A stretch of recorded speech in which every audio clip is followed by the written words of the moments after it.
Good evening. Welcome to the Selectmen's Meeting for March 19th, 2019. Roll call, please. Wayne Miller, present. Sulicio is present. I call the meeting to order. Could you join me in the Pledge of Allegiance, please? Pledge allegiance To the flag United States of America, and to the republic for which it stands, one nation, under God, indivisible, with liberty and justice for all. I'd like to notify everyone that the meeting is being tape recorded and ask if anyone else is taping. Okay, thank you. Chairman's additions or deletions? I have none. We have 15 minutes allotted for public comments. Anyone have anything to say? Spring's coming. Red-winged blackbirds are back.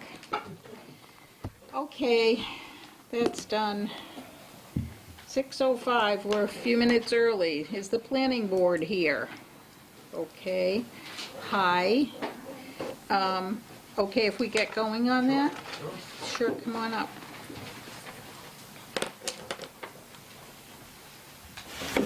Thank you very much for having us on the agenda.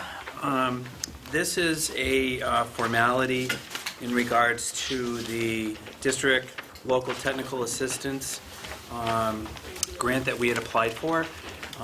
We had been working, the planning board has been working with the Housing Authority and with the Master Plan Committee in regards to applying for funds to be able to help us do both, finish up the master plan and to finish the housing production plan for the Housing Authority. These two efforts also dovetail into other grant possibilities for the Housing Choice Initiative to keep us on best practices. What we're looking for is we need a letter of support and or minutes from this meeting to say that we brought it in front of the selectmen.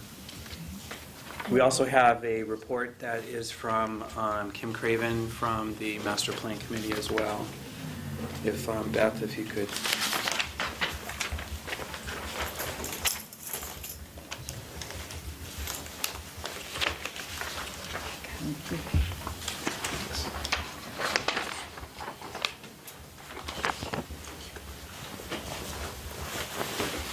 Kim has outlined the reasons. Second page. Okay. Yeah, the first page is the grant itself, but the second page is Kim's memo.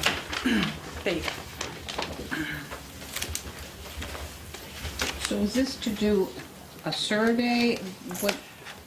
This is to assist us with numbers for the master plan, to update the master plan, because currently we're running under a master plan for 2001. And secondly, it is for new numbers for us to be able to put in the housing production plan that is due for 2020. Okay. This will catch us up in both areas. The grant will pay for somebody to help do that. Correct. Okay. Correct. All right, I don't see a problem. Do you? Nope. Questions? I have none. Jim? No? Nope, I've already signed off, so. Okay. So you want a motion to authorize the town administrator to write a letter that we had a vote? That's correct. Okay. I move that we authorize the town administrator to vote to Letter of support. provide a letter of support to the planning board for the DLTA grant. And I'll second that. Any other discussion? All those in favor? Aye. Aye. It is done. Thank you very much. Thank you. While you're here, we're all set with the budget for the planning, right? Okay. Because we covered that, right? Yep. Okay. We always do this. We go faster than the schedule says, but I always feel badly. Stacy, is everyone here that's coming from the library? Okay. Yep, we're all here. Do you guys want to come up front? We're actually going to move one row back. Go two. Go for it. Well, that's okay. And then the other one right there. Everybody. Need the home row? Should we move into another room?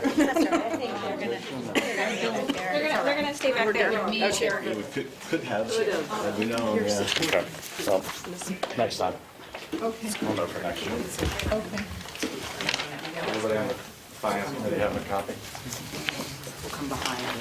Okay. These glasses are so scratched. Does FinCom have a copy of this as well? Everybody have a copy, right? Okay. I have 2 extra copies. Oh, thanks, I have a copy myself, so. So, Board of Trustees is here to talk about the library budget. Correct. Go for it. So, put together a couple slides just to run you through where the budget came from and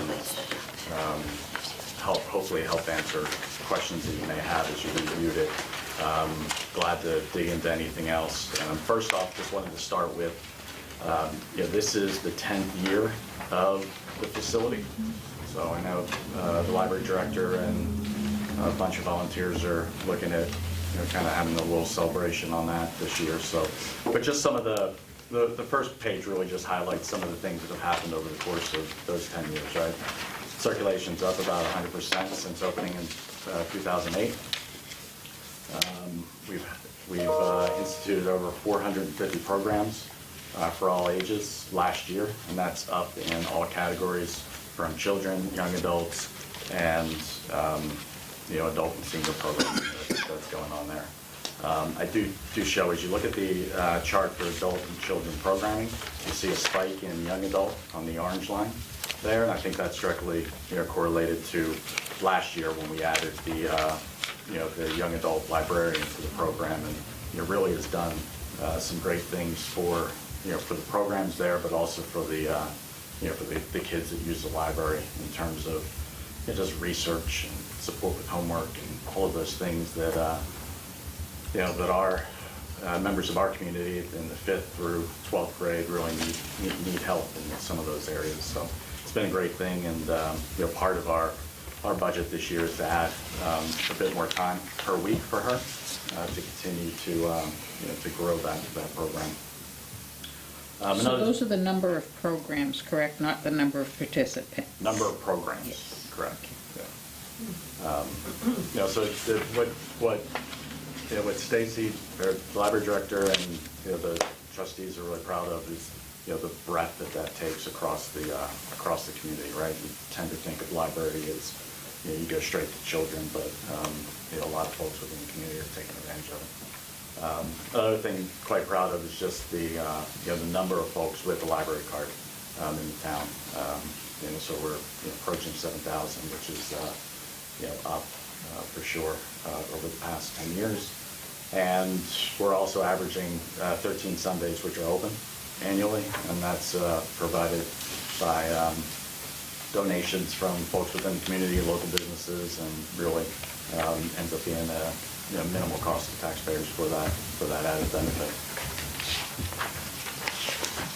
Moving to the second slide there, just wanted to give you a sense of the funding sources for the library.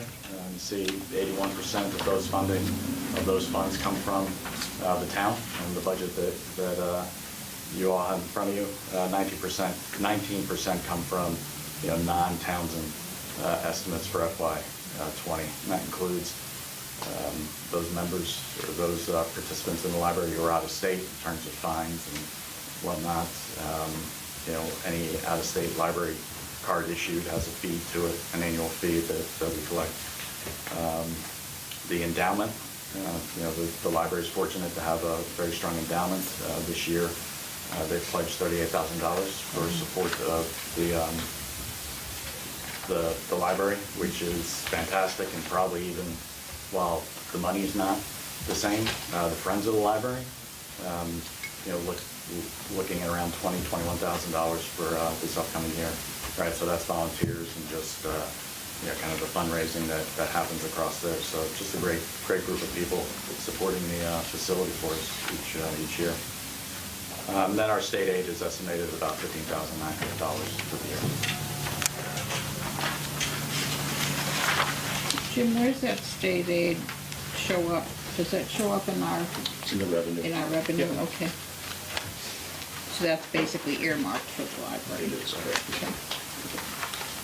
So then the budget summary, you can see some graphs in terms of circulation per FTE and budget comparisons, from over the course of the years. Really three things that we spent a lot of time debating. One was the library, bringing the library director salary in line with surrounding communities.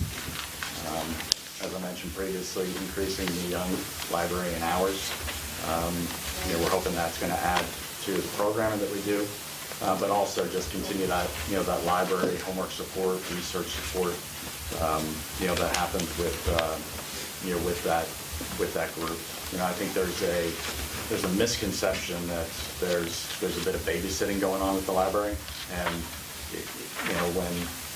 when I speak with the library director and look at what's happening there, most of the kids that are there, 6th, 7th, 8th grade, they're there because they want to be there.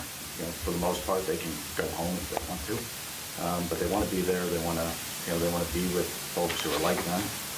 They're using the library, and that interaction that they're having with the young librarian the young adult librarian is quite good. It also provides a safe place for those kids to go and spend some time, which we're really happy about.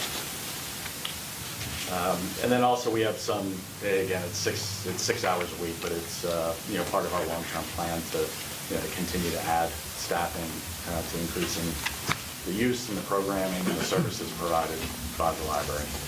But those are the key items that have that budget increase from last year for this year. Final slide that I have there is just some benchmark data that we looked at. We looked at a whole host of other items associated with this, but spent a lot of time looking at surrounding communities, what the library director's salary is. Again, our contract with the library director is up in June, so we have not officially started negotiating that contract, the new contract with it. We want to see where the budget falls out and use that data to help us there. But right now, when we look at the surrounding communities, and I know from working on the school budget and with the towns, it's not all apples to apples. I understand that, and we've looked at that, and we've tried to make it as close a group as possible. But obviously, you can say Groton this or Ashburnham is that. But we really tried to look at what's going to set the library up for success, assuming that the current library director wins the lottery and doesn't want to be the library director anymore. Right?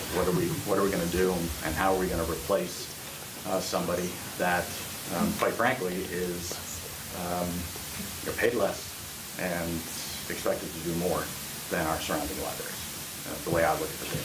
So we look at circulation, programming, both of those continue to outperform those surrounding communities on all measures. Another item that we're pretty proud of is just the amount of circulation per FTE that we have is another aspect that outperforms the competition, so to speak. Where was that one? I think it's on slide 2 or so. Just since you mentioned it. Slide 3. Actually, the previous one, slide 4. So again, what we've looked at from a high-level standpoint would bring the library director's salary to approximately 94% of the median of the 2017 data. So it's the most recent data that we can get, and so we're not quite at the median for 2017, but we understand that we got to be what the right word is, a bit more conservative in moving that there. And then the long-term plan would be to increase that 3% in FY21 and 22 based on how the contract is.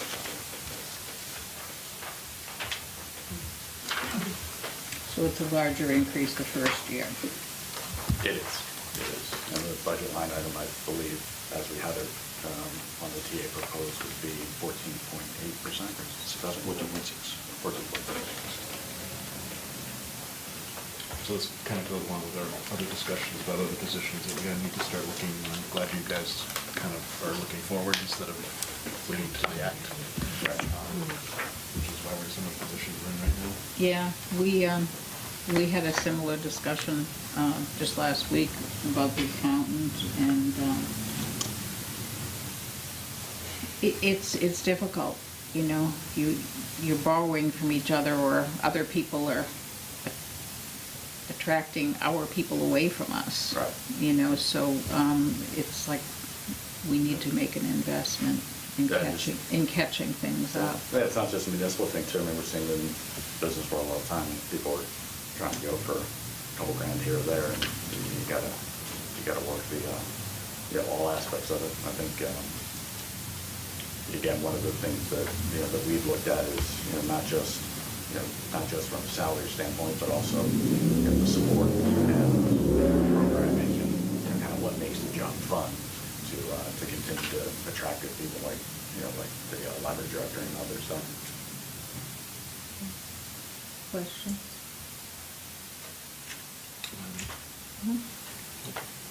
No? Joe? Hi, I didn't see you come in. Good evening. Hey, Joe. How's it going? I'm good. That's good. I understand that the library director is grossly underpaid. Do you think it would be more palatable to do the increase over a period of time to catch her up? So what we can, and we talked a lot about that, what we did was, so the initial step, and again, we haven't negotiated a contract yet, so we want, to look at, approvals first and then go forward with that. What we looked at was this current jump would take her to 94% of the 2017 numbers. So we're kind of still below a ceiling. And we didn't, when I mapped it out, and I could nerd everybody out with some graphs that we put together, but when I mapped it out, this kind of kept it in line with surrounding communities and where we were in terms of not just circulation, but cost per capita and different things like that. And the number where we put it at, and again, we started at 80 and kind of brought it back down to 72 in order to make it what we felt was more in line with both from a town standpoint and not hit everything at once. We're certainly willing to have discussions and look to play our part in terms of town budgets and all of that. But we felt like we made that that first choice there to bring it at the 72 number, and then said, all right, we will go with an increase in year 2 and year 3 to get it closer in line to where it's at. But we're still basing it on 2017 numbers too. What kind of increase are you looking forward for in years 2 and 3? 3 and 3. 3 and 3? Yeah.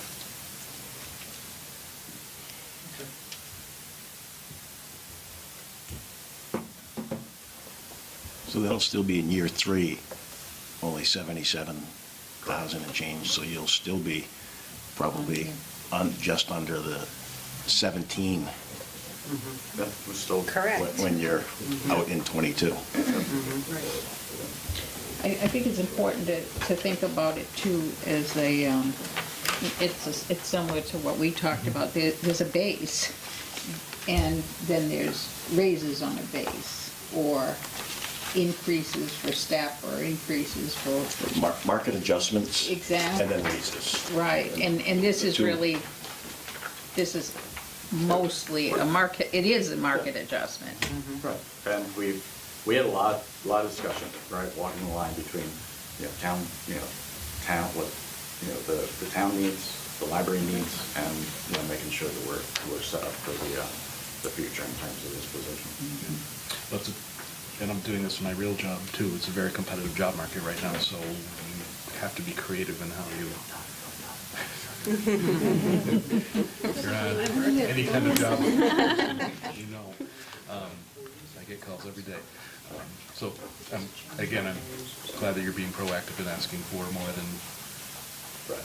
And again, you don't, we're looking at it from a library director standpoint, but I think all of the, all of the graphs and stuff that we're showing talk about, the great things that, that are happening over there at that facility.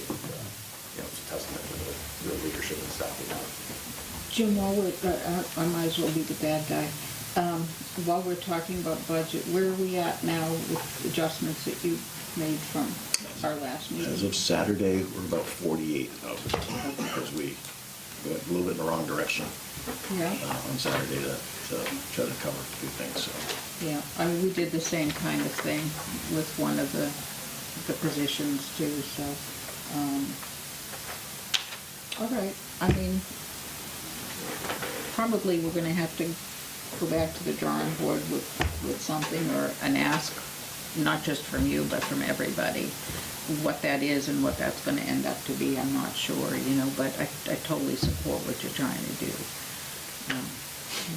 Andrea? On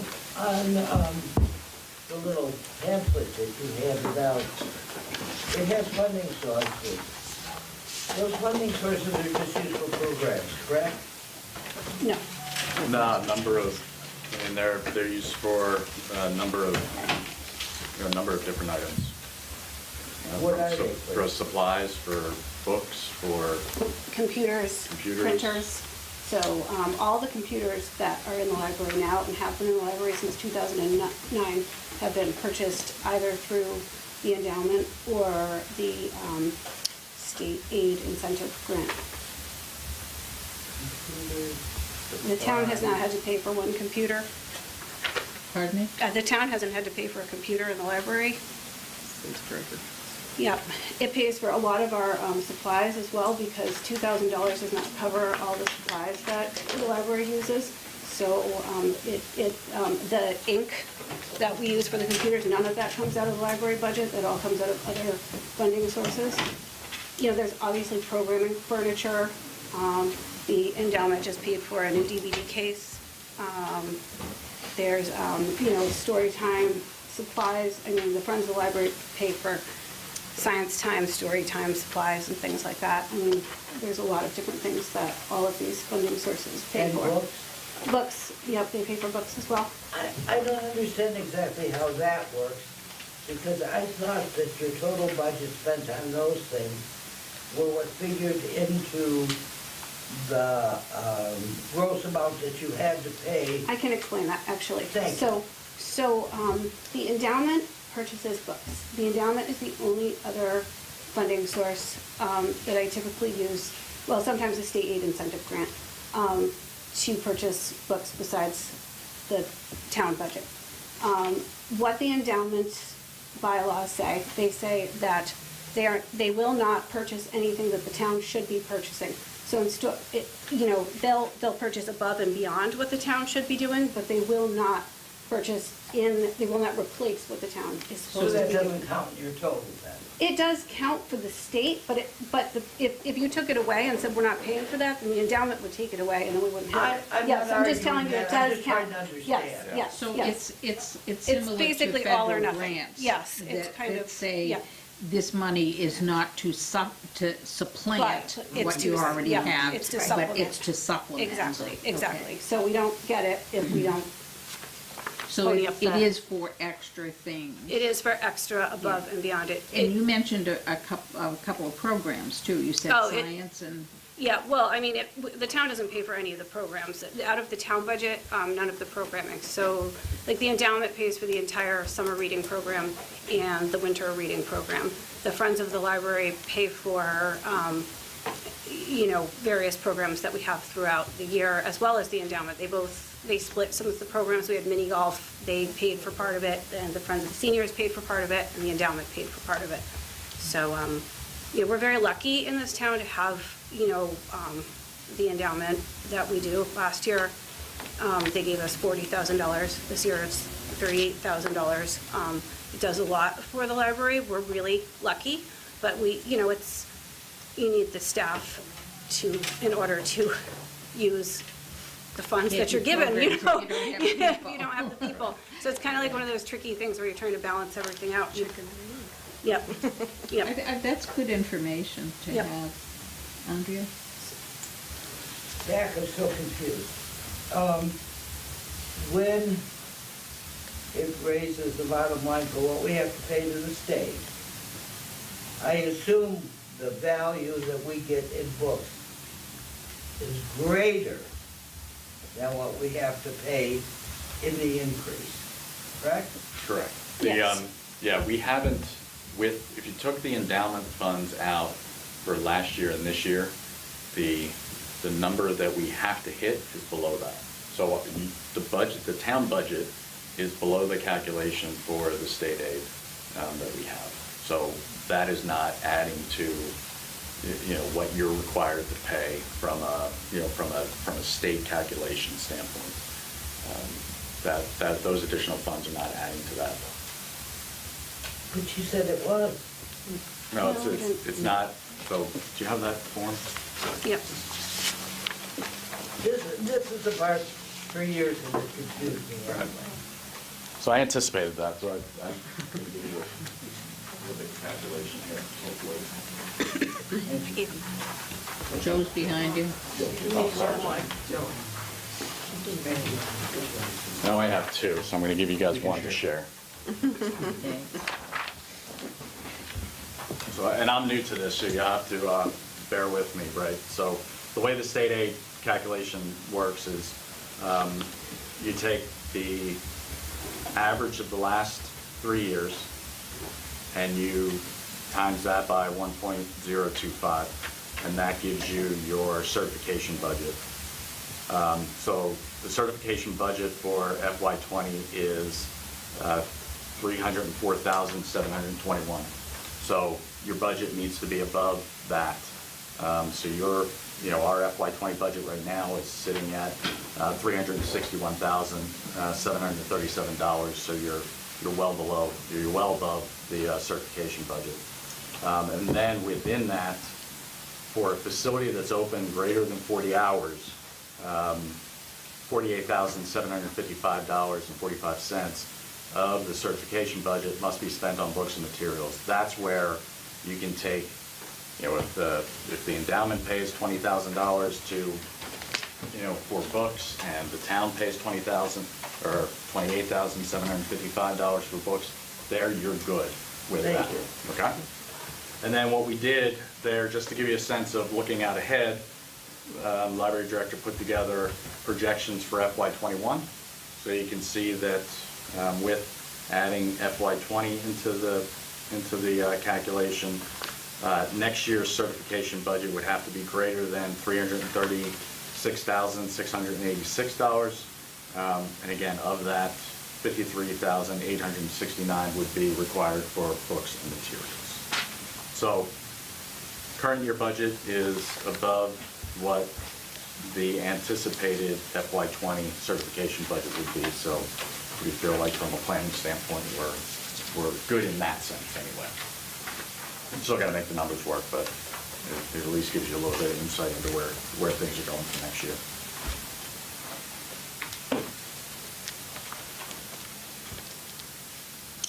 Pretty good bargain, actually. The number of people that use it. I'm good. We just have to finish massaging things, so can't promise that we're not gonna come back and say, any help out? I think our next meeting is April 2nd. April 2nd is the second. Yep. April 2nd. Our next meeting is April 2nd, so if you have anything that you need us to work, that's a good time to work it. Jim, you want this?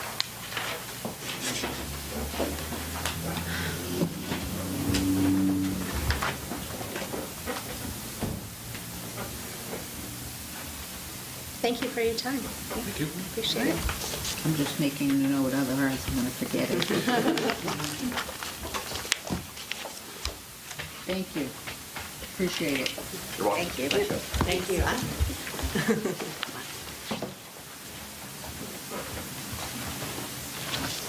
Lynn, you guys are all set, right?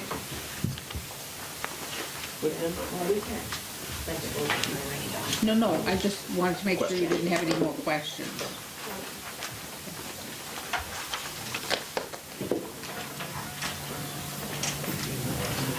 Right with you guys.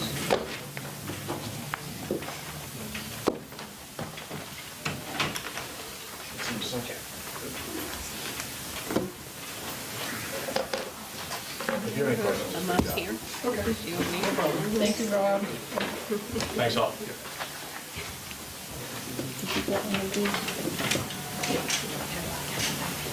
Okay, well, we're on time.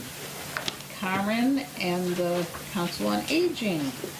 Well, we're not nearly as flashy or colorful. But we also have a simpler budget.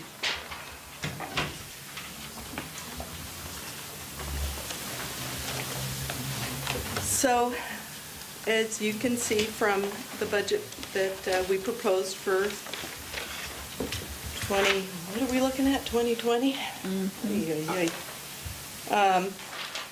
There are two things that we're asking for, and I understand that one of them we're probably going to take off of that request and turn into a warrant article. Correct. Okay. Already been done on this side. All right, I've already actually got our writing on this side as well, Do you want so to explain what that is? I will, we need some reorganization and some new supplies and things like a copier, you need a copier, and a printer. And it turns out that our printer already died, it didn't wait for the next budget. So our wonderful IT guy here, Bossum, decided to basically pitch in and help us get another printer already. So we got our multi-system printer, and we found the money on our end, and he found some money on his end, so thank you, Bossum. We've already got that replaced. And it's my understanding that the town hall needs a new copier. And your copier, I happen to know who bought it. And so, yeah. And so we're gonna figure out what we can do on that end. So all we would need for the warrant article is we're gonna reorganize the workspace behind the reception desk. We right now have 4 computers, 2 of them are quite ancient, for 6 employees. And so I'm having to schedule all my employees around when they can use computers. And so I'm hoping to get 1 more computer, that should do it for us, and set up a nice workspace with kind of like the countertop cubicle setup so that the computers are not visible by the public, but our staffing can still see what's going on in the lobby around us and at the reception area. Because you have confidentiality. We have a lot of confidentiality issues. So that is basically what we're looking at. I had originally asked for $9,500. I'm anticipating it'll be less than 6 at this point. All right? So what do? We're going to take care of the swapping around and figuring out the Yeah, I don't know how much overall? swappability we have, given that literally died today. It may be. Oh, no. When they come tomorrow, they may be able to breathe some life back into it, but it's pretty tired as well, so. Really? Wow. But theoretically, we could handle whatever we We'll need figure it out. in an article if we Yeah, have to, absolutely. because those aren't considered like disposable supplies. Yeah. Yeah, So, it's nice that you can kind of pull that out of the operating budget, that helps. What else you got? so other than that, we're asking for basically $6,000 to add 8 hours to our assistant program coordinator position. And those are the hours that we need somebody in-house to be able to do what we're doing now. We were asked at the FinCom meeting I was asked at the FinCom meeting last week if we would consider opening another evening, or I suggested a Saturday, and that is in our 5-year plan. We would like to be open more hours, but these additional 8 hours would simply allow us to keep doing what we're doing. We are so thinly staffed right now. Today, we usually don't have a kitchen person on Tuesdays. Our program coordinator had a doctor's appointment. Our outreach coordinator was sick. I had to call in our assistant program coordinator, and luckily the kitchen person was in anyways today. If I hadn't have been able to schedule that around, I would have been the only person in the office, and we had a Council on Aging meeting. And I don't know how I would have done it. We're thin, very thinly staffed. And we are supposed to be serving a quarter of the population. We right now serve about 20% of the 60-plus seniors in town. And we don't just service the 60-plus, we service the 50-plus. So we've got this week, or last week, on Monday and Tuesday, on Monday we had 85 people come through the doors. On Tuesday we had, 44, and our average is 60 people a day, between 9 and 3. How many people come for lunches? The lunches are variable. Tuesdays are really slow, but Fridays, what did we have last Friday? We had, 30 people last Friday for lunch? Thursdays and Fridays are our busiest lunches because they're cooked in-house. Nothing against the Montechusett Opportunity Council. They're the ones that provide the other 3 meals, but they are working on a budget as well. They do the best job they can. We had, in 2018, we had 14,454 people, programs that people attended. We had 547 people that were unduplicated that came through the doors. And already in FY19, we've got 489. And we haven't hit our busy time yet. So we're doing a really good job. We've got 54 volunteers, and they last year worked 3,862 hours. That would have been $46,000 worth of work at the minimum wage. So, and our only other funding besides the Friends give us $3,000 a year for programs, and we get $16,000 this year from the formula grant from the state. So that 16,000, similarly to what the library does, that helps to. It's based on the pay for some of your 2010 census. Okay, but it helps to pay for some of the things. It pays for the kitchen manager's salary right now, or volunteer coordinator salary, excuse me. And we have to use a percentage of it for the volunteer luncheon, which is happening April 5th. I want to talk about that while you have the floor. Yes. Okay. So every year we celebrate our volunteers, which I just stated. We have 54 active volunteers, which is amazing. They do everything from deliver Meals on Wheels to run our reception desk to lead programs, help in the kitchen. What else? They're Council on Aging members. They're friends of the seniors. And so we provide them a luncheon, and it's usually catered. This time we've had somebody step up to do barbecue and not get paid to do it. And so we can use the funding for that luncheon to get some fun decorations and some entertainment, and we're going to have the mock is going to come talk about Meals on Wheels and how helpful it is for the community. And I just can't do enough to thank our volunteers for what they do. We're always looking for more. So some of the funds that you get From the formula grant have to be spent for that? Yes, Okay. absolutely. Okay. And then the other stuff that we spend, we do a lot of supplies with the formula grant and some program things. What's our bottom line percentage increase for for Council on Aging? Of course.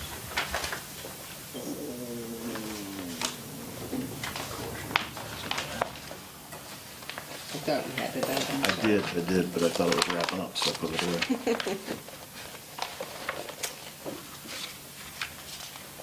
This one showed 7.8, but. Yeah, but that still had the other stuff in it, right? Is in it, yeah. It's relatively negligible.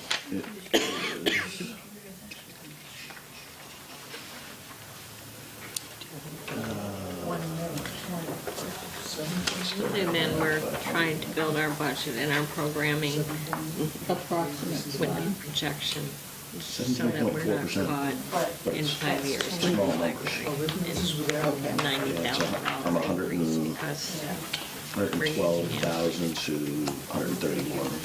So the big increase, I would assume, is coming from the increase in hours? Correct. Okay, everything else Yeah, is, that's roughly $8,000 right there. okay. Another thing I'd like to just point out is some people were wondering why we have an assistant program coordinator. Running the senior center is very much like a business. We want to encourage more people to come. We have to promote our programs. We have to encourage people to participate. I just wanted to show you an example of the newsletter that we had before we had an assistant program coordinator. In this newsletter, there were 136 programs offered for the month. Today's newsletter has 212 programs offered. It's a full-color newsletter. It is free of charge. We don't pay for this at all. When this one came out, we were open one Wednesday night a month. We're open every Wednesday night till 8 o'clock now. We had patrons attend 904 events. This one, 1,350. So, and the population's going up. Between 2010, 2035, the senior population is expected to increase in Townsend 171%.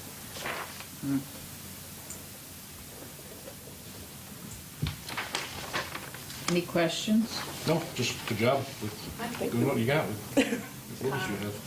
I've been over there and seen it. Yeah. Nice. Did you want to purchase one computer or the three? We're purchasing, what are we replacing? We're replacing 3. We're replacing 3, and Purchase one? with some updates from the library, you might not need to buy anything. Okay. So I will reuse what I have and. He's been helping so upgrade them, much. so. Yeah. Yeah, Okay, so it's two. kind of. You get new, you've got like 3-4 years old computers, they're fine Yeah. to reuse again. Yeah? Yeah, just need to software updates. and Software stuff, yeah. updates and some RAM should be great. Should be better than what you have.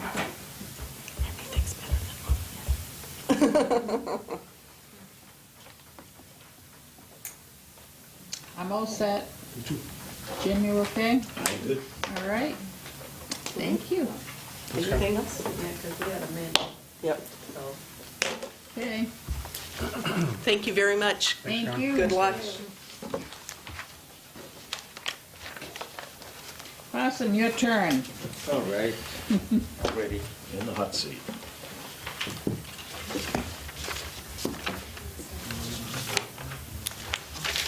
Thank you for having me today. Put a small description of some of the increases on my budget. So I didn't have a full-blown description. Sorry.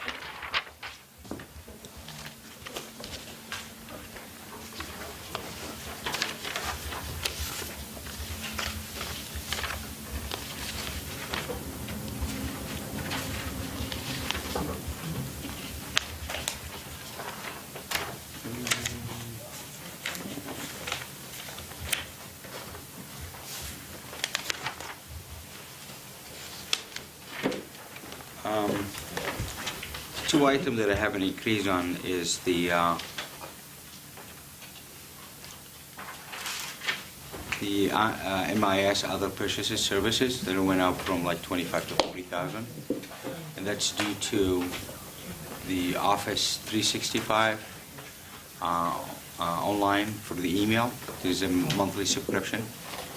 And initially we decided to go with $4 per mailbox because it was the cheapest one, not the cheapest, but down the road we found out that we need to do archiving and all that stuff, so instead of having in-house equipment, it's going to cost us more. Microsoft offered that online as well, but they doubled the price on it. It's $8 per mailbox, and that will include all the archiving, backup and all that stuff, and increases the mailbox storage from 50 to 100 megabyte. No, from 50 giga to 100.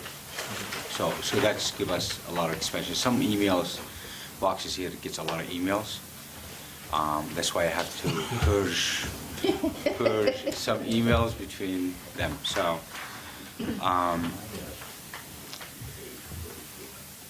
some of the money also is the backup. Some of the companies that they offer us online backup, cloud backup. They're expensive. It costs about $1,600 a month to do a backup. Call it disaster data recovery. So I'm trying to minimize that to keep it in-house. The big plan that I want to do is the police and fire have a fiber optics going between them. We're not too far away from the fire department. And the library also is not that far away, and they have underground conduit.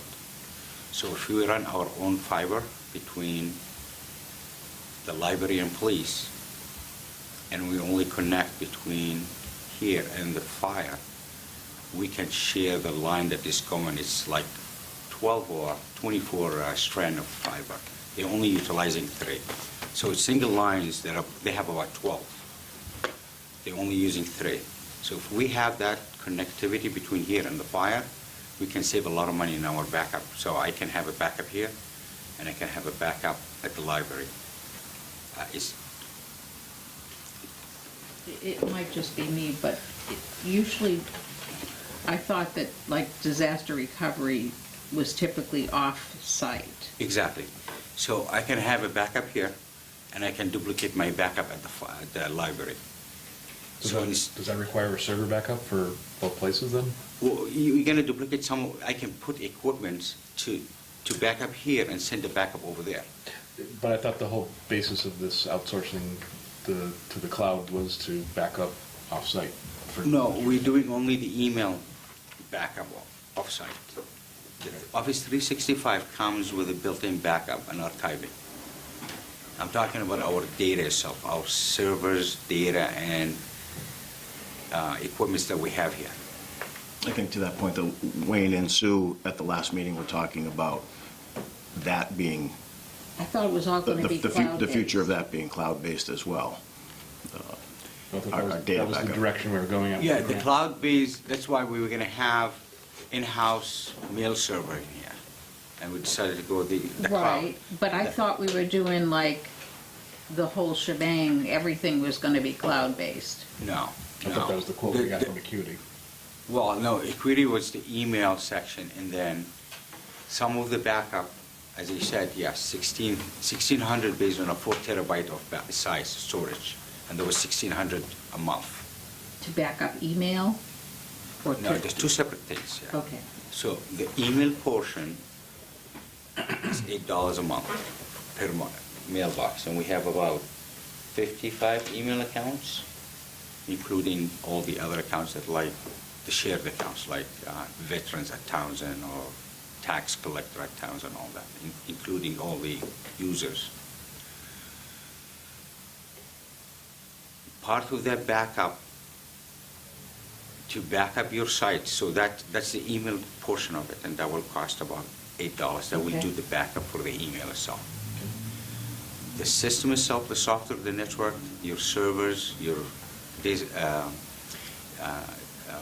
disaster recovery, it will be about $1,600, and it's going to be more than that because the data is growing. So it's cost about $1,600 a month, $1,600 a month to do this disaster recovery Where, locally or in the cloud? in the cloud. And what's the cost And we of it? figured out it's going to be even higher than that now because our data is bigger than that. We Right. have GIS maps So and all if that it's stuff. 16, if it's 16, or you can call it 2,000 a month, just for easy So numbers. probably it's going to go 25 a month. So what's the comparable cost for doing it in-house? And then we got to evaluate the risk of both. So how much would it be to do it, including equipment, if we backed it up If in-house? we did, then probably we're going to cost us about $8,000 to keep it in-house. And 8,000 up front, you mean? Yes. Okay, but Per then year. there's maintenance cost on it. See, if you put it in the cloud, it's there, somebody else is maintaining it. Something happens. I understand, yeah. So I'm not But- just but it's- thinking of the equipment. If the town has the money, it would be better to do it that way. And I'm looking longer term, excuse me, too, because everything's going cloud-based. Yeah. And their average server life is only 2 to 3 years now before you have to upgrade it and change it because the technology's changing that quickly. So are we just kicking the can down the road by keeping it in-house,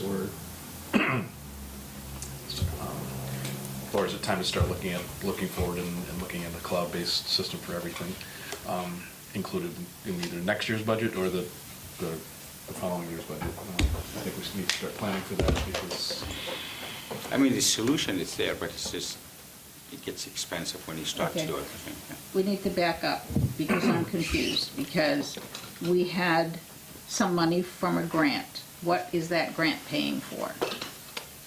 The 40, We have a grant for 46.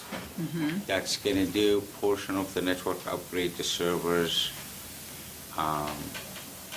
preparing our closet, data closet, because we don't have a data closet for it. So we're not gonna use that for the data closet, but we're gonna buy softwares, the license for Microsoft, the hardware. Why are we doing that? I thought we were going with 365. I just see a lot of duplication. 365 is only, 365 is gonna give you the email portion of it, instead of having our local server that, But I thought it was going to give you all of the Microsoft suite. it does only email. For email portion of it, it's gonna do that. We didn't talk about doing 365 for the whole suite, Word and Excel and all that. Why not? Because the last meeting, you guys decided to do the 365, my understanding is to do the email only. No. My understanding was we're going to Office 365. 5, the whole thing, okay? You know, because Because- then you don't have to worry about upgrades, you don't have to worry about bugs, you don't have to worry about any of that stuff. It's all done for you. So Because that, the proposal that we had before, we was hosting the office, the email portion in here. And you guys decided to do The two quotes that we 365. reviewed last time, that was my understanding that we reviewed 2 meetings ago, was a cloud-based versus the hard for the whole server-based shebang. for Office 365. The two quotes we had last time, it was the difference between 2 vendors. A vendor was charging us 12,000, right? Is that the one you're talking about? Yeah. And the other one was about 6,800 for the same thing. A little bit of differences, but it was 12,000 versus 6,800. I think, if I could suggest, I've got another week on this budget to nail some of this stuff down. I know, Wayne, you're going to be gone. When are you going? I'll be back next Tuesday. You think you could carve out a little bit of time to sit with the two of us and make certain we're all on the right track? Because you and Sue seem to be speaking the same language. I have some time tomorrow. Tomorrow? Yeah. I think, yeah, we'll talk about that, we can meet Can be here tomorrow. late morning. For the 11 or so. Okay. Tomorrow's Can we do that? Wednesday. I don't need to be there. I'll be Okay. doing my civic duty. Yes, I thought so. Okay. Just me and Wayne. Okay. I just want to map it out. Oh, that's because- good. I mean, I need some directions, so if you have anything, guys, we can do it now before I... My feeling when we started talking Office 365 and we started talking the cloud was, we're not gonna have all the little boxes and gadgets here. We're gonna depend on getting automatic updates from Microsoft. But you're still gonna need some equipment here Well, to run the and other I know stuff. you need Yeah. some, I Yeah. know you need some, but we don't need as many. And the value that I see in that really is it frees you up I understand. to help the users, you know, I see. and to, one of the things that I've noticed is we don't have a lot of folks that have what I would call real expertise in the Microsoft suite, just in using those software tools. You can use my name. it's a municipality thing, okay? They're just not used to using them the way that business does. And I see you as being valuable in being able to help people understand, how do I use this more efficiently? You know, even just some basic training kinds of things, or assessing who needs help. But if we've got you busy doing software updates and things like that, you can't be spending time with the users, okay? And that's the value that I see by transferring it. And it's just my opinion, but you know, that's my hope. I'd rather have you out working with folks and helping them to grow in their skills. So Right now, there is a projected budget for information, and tomorrow the two of you will have a chat, map out what it likely needs to be. You'll let me know what that number looks like. And I'd like to see what specifically are the grants paying for? Are you gonna just add it all up and minus out the grant? Where is Acuity and all of this? Because I thought they were gonna come in and do some stuff. Yeah, and it was also my understanding, because we had money in this last year, because that's when we got the grant, or this year, I should say. This year's This year. budget, So So we're right? gonna use the grant first because we have to finish the grant before the end of June. So I want to Okay. understand what that scope of work is, and then what the next scope of work is. Figure it out, would Okay. you? Let me know. Okay. We'll contact you both tomorrow. Okay. Well, you can't contact me. I will- You'll have to give us an I'll give the update update to Tuesday. Jim. Lovely. Okay. So Okay. we'll park this budget until next week. It's a very important Okay. part of our world here. I appreciate you working No on it. problem. Yes, thank you. Thank you. Thank you, Basil. Thank you. Okay. 3-1, warrant articles. Madam Chair, you have a copy of a document that is not all-inclusive. There are a couple that didn't make that list that I do have here. What I'd like to do is just very quickly, at a high level, go through the warrant articles as I have them in this draft warrant. So I've already got a copy of what is shaping up to be a draft special and annual town meeting warrant. So I'll just, with your approval, go through each of the warrant articles as they lay out here. Wonderful. So in the special town meeting, what you would see first would be prior year fiscal bills, if there are any. And as of right now, I'm not aware of any, but that would be a placeholder article. Do we have this written down here? I do here, and I'll be emailing it to you tonight.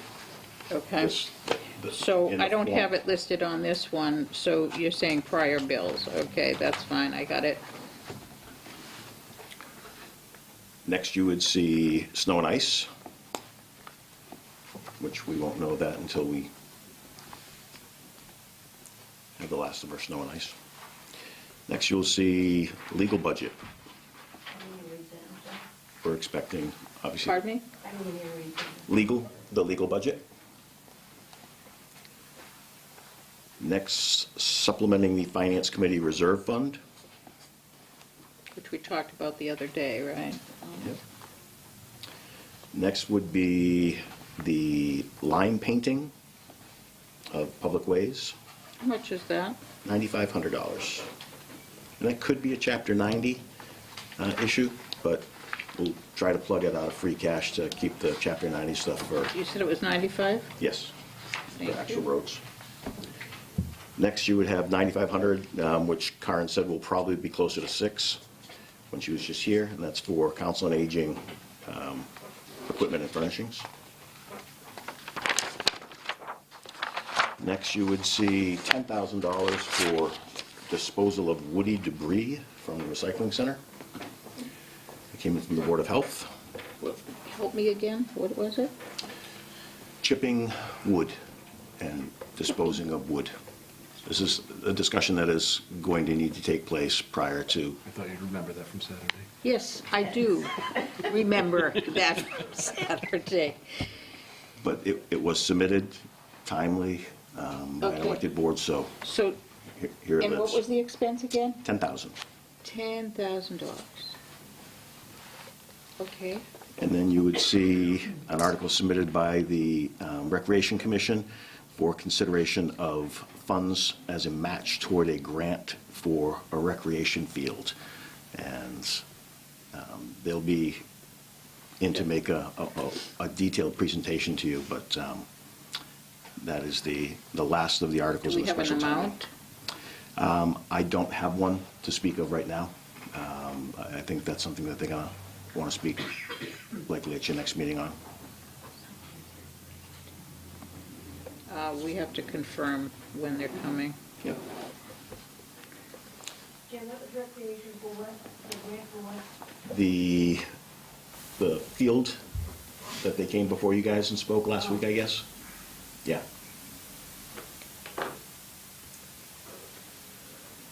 So that's everything for the special. You next would see in the annual, the usual and customary article of hearing any reports by boards and committees. We would next see the appointment of the James Tucker Fund, 3 West Townsend residents. Next would be the usual and customary revolving fund article with one change, which is coming at the recommendation, if not direction, of the auditors for recreation. And they said that the description needs to be expanded to say operating and/or capital costs associated with recreation programming, and the limit needs to be increased. It's currently authorized to expend up to $52,000, and they're doing in excess of 40 just in the budget alone, supporting the budget. So that amount would need to be increased as well. So they'll be speaking to that, what that number needs to be when they speak with you. The rest of the revolving funds stay the same. Didn't recreation already come in? They did, but on the issue of the warrant article That was- specifically, they want to have a couple of moments of your time. Okay, that's fine. Next, you would get to the operating budget, which, for the purpose of going through the warrant articles, I'll pass over now because we've spent a good bit of time to date, and I do have an update later in my report. After that, you would see the water department article. The water department submits a budget as an elected board, and the way the article is written and voted at town meeting is a total amount to be raised by water rates, and then there are 2 functional sections within that total. One is for the operating costs, the direct costs of the water department, and the other are the indirect costs. So the direct costs are the staff and the chemicals and those types of things. The indirect are the insurances for the employees and the insurances on the vehicles and the buildings. Those are called indirect because they live in the general government budget. So it's basically the water enterprise reimbursing the general fund for its pro rata share of those costs. Next, you would see debt exclusion articles, and there are shaping up to be 2, if it's your pleasure. One would be for the pavement management plan, and another would be for Neshoba Valley Tech. And take just a moment to talk about that. The school currently has an assessment to us for existing debt, and their expectation is the new project that they're looking to fund, which is a new section of roof and then windows and doors, would take the place of that debt payment next year. So the current payment will be done at the end of this fiscal year, and if that project gets voted affirmatively by the member communities, the amount that we would have as our share of that new project would be within dollars of the current debt that we're paying. So we're paying off one bill and picking up another one for the same amount? Correct. They have it worded to ask the communities to do either a debt exclusion or a general authorization. I've currently got it budgeted as though it's not a debt exclusion. I've got it- In operating? Well, that amount is covered this year, and if it's the same next year, then I would have it, it's already there, it's already built in, so So it's really your pleasure as to whether or not you think there is value in doing it as a debt exclusion. My gut on that would be, if you're looking at a pavement management plan, debt exclusion, don't cloud it with another debt exclusion question. Particularly if you know that our pro rata share of that, the debt for the tech school is something that we can cover within the operating budget, based on where we are now. Yeah, I guess. It just, it just highlights the difficulties that we have staying within, the 2.5 and new growth thing. Sure.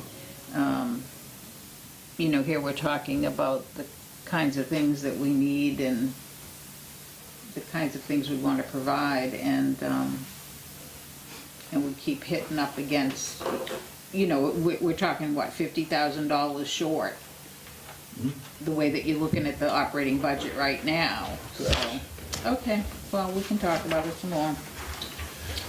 All right, then we get on to capital articles, and there is the need for some discussion on the capital plan. I know that the committee met a week ago, last night, I believe, and not all members were able to be in person. One was going to call in and didn't get the call, apparently. So now that I've got this pretty well tightened up, I want to reach out. I know that one member of the committee came in today, and she and Carolyn were talking about what they need to do a week plus ago when it was due. So I want to commit to working with that member, taking the spreadsheet, the workbook that exists, working all of the capital proposals, bless you, working them in, and work to assist them in getting that plan. I'd prefer that you work with the committee, not just one person. Well, to the extent that the committee can get together and do that, I mean, ultimately it's their decision on which ones they select. I'm not talking about that. I'm talking about just populating the actual workbook. Well, I understand, but if you're working just, and this is just my opinion, all right, but if you're working just with one person, the others on the committee don't have the benefit of understanding what went into it and how it was developed. Again, all it is data entry right now, and the person does not have the capability of doing that. So all I'm going to do is populate the existing workbook with the requests as they came in, not making any judgment calls. You're just doing the technical part of it. Not making any judgments on what has more value than another, Okay. but getting it And then at least to the position that they can vote on it. So that's data entry, basically data entry, okay. And when the data entry is done, do they have a meeting posted, another meeting posted, so that they can get together, or we As of this point, they do not. And that'll be, what I'm saying to you is, if I get with the chair and I have that work completed, get a meeting scheduled, and They do, Lindsay said they're meeting Monday. they did post. I don't know if they posted. Actually, yes, I saw Kathy hanging it today, so. Okay. Did you know that yet? You're not here. Yeah. Well, you could call in maybe, as long as everybody knows that means they have to call you. I'll be on a bus with 65 screaming You don't kids. want to do that. Well, maybe you want to, but you're I not won't going want to to be be on the able bus, I'll tell you to. that right now. They haven't got to the point where they've taken all the submitted requests and incorporating them into that Excel booklet that I had sent you to create your 5-year plan, so you know what they haven't. Yeah, it's the data entry That's the stuff. piece that I'm talking about, is I'm not going to do any thinking. That's for the committee to do. Okay, well, Moving along. The next article you see is Greenville Road. what's our timeline for that? I mean, we're already late. The capital plan is late by 17 days against the bylaw. So the plan is,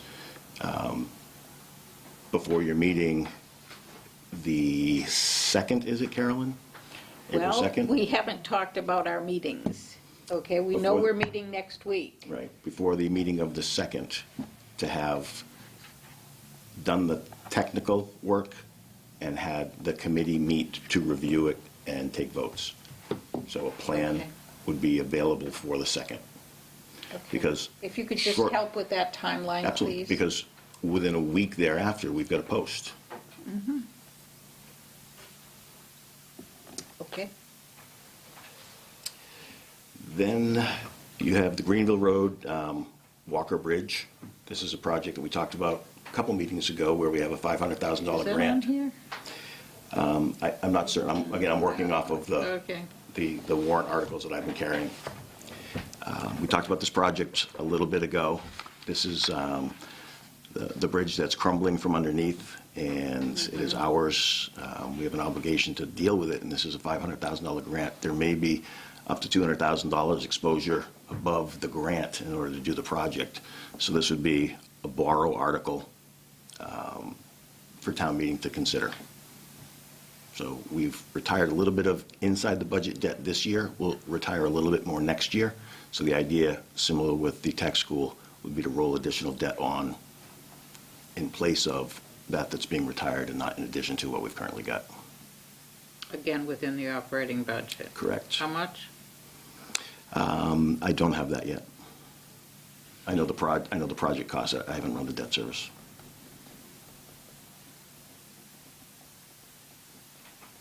We next have the water department, and they are looking to pay down a bond anticipation note that they pulled last year. I don't believe they need an article for it, but they submitted one, so at this point, until council does review, it's on the page.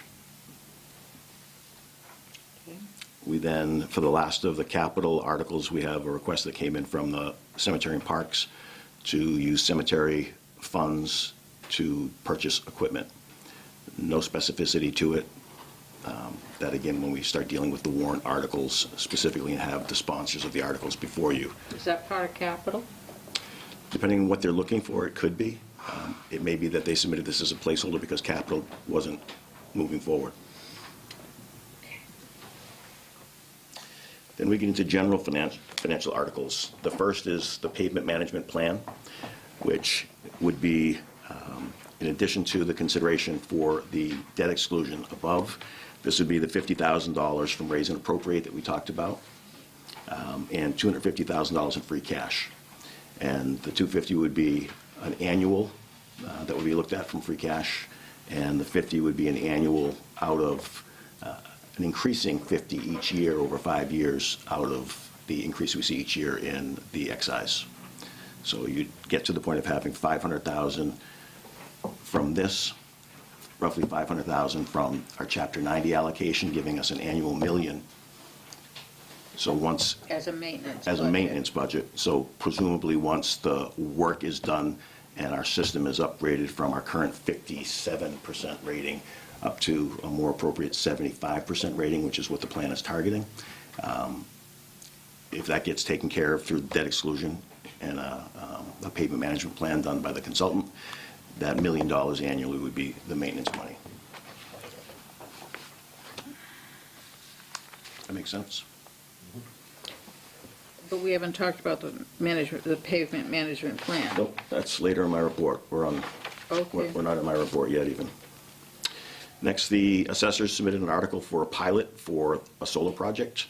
The developer has submitted a proposal, and it requires a vote of town meeting to authorize somebody to negotiate that.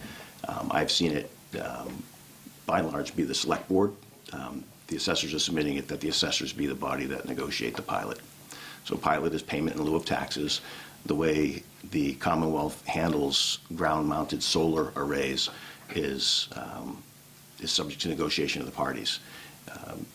Absent the pilot agreement, you could, there's a DOR opinion that says you could assess them as personal property, which is not in the developer's best interest at all. So they'll come and try to really work on getting a pilot taken care of. And it's generally a 20-year deal with some starting amount and then an annual escalator that they pay in lieu of taxes. So you do need town meeting authorization to do a pilot. So that's what's been submitted by the assessors. Next, you see a $35,000 ask from the Housing Authority. which is the one that we had originally seen in the Housing Authority's operating budget. So that's been pulled out as is more appropriate as a warrant article.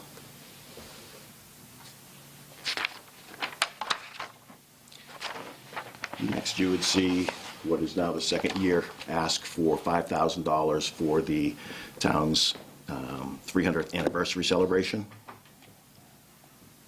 Is that just a bank account that we're building up? I don't believe anything's been spent out of it yet. No one's here to tell me. Can we check and see? Certainly.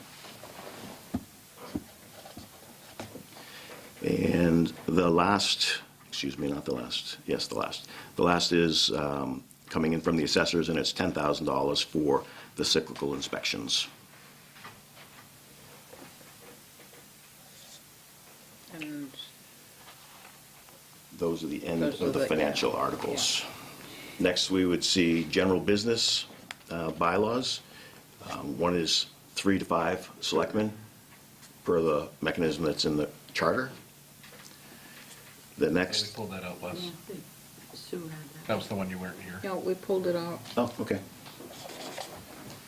And the next then is deleting and replacing section 90-1 of the bylaw, which is personnel policies and procedures. And there's a piece of draft language that obviously would still go through to council for final review, but it's in an effort to do what the board's been talking about, making certain that things are consistent and tied in with collective bargaining agreements. So this would authorize that more clearly. And the next is deleting the current recycling bylaw and replacing it with the one that's been submitted. Then we leave the general bylaw section and get into zoning bylaws. And there are two. One is accessory apartment bylaw, and another is the adult use marijuana. Be a long night.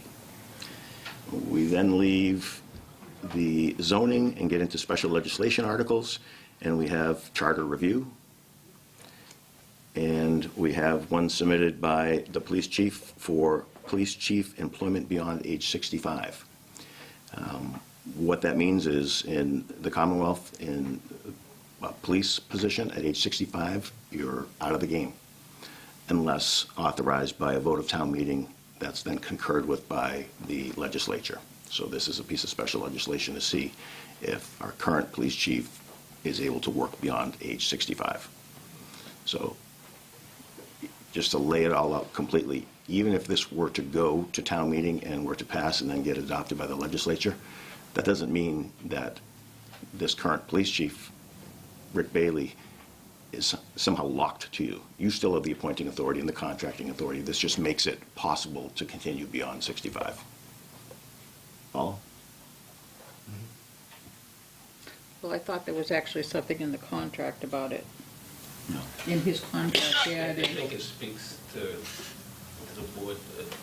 It says that taking that on. the board would support Yes. anything to be able to enable you to work beyond 65. And that's in his personal contract. Right, but my point is, even if that gets done, that doesn't mean that you have contracted beyond the current contract or beyond age 65. It just would give you the opportunity to do so. Am I saying that wrong, Wayne?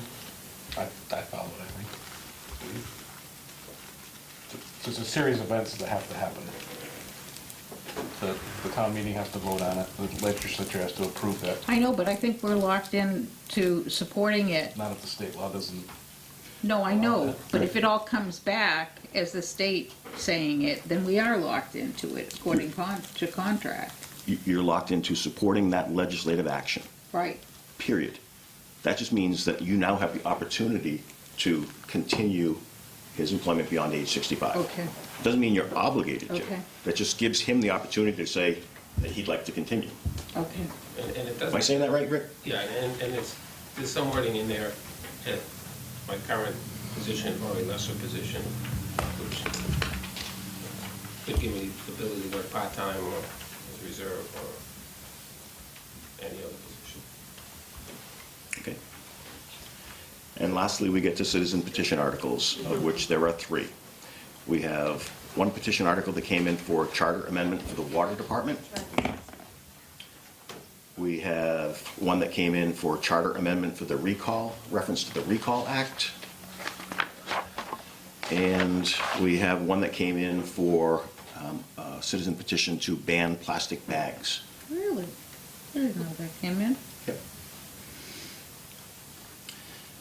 And that brings us to the end of the draft special and annual town meeting warrants.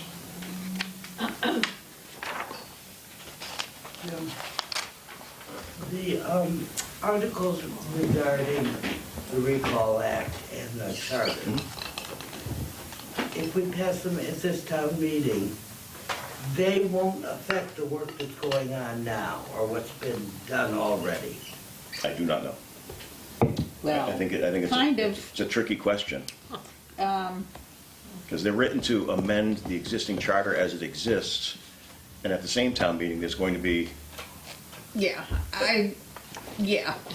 we talked about that at charter, and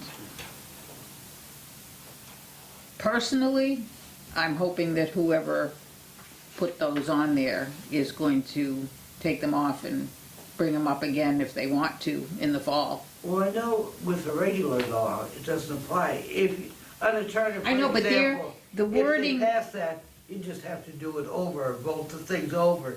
It would be But monotonous, but it wouldn't make a lot of difference. But we're hopefully voting on two things at this town meeting. One is to revise the current charter.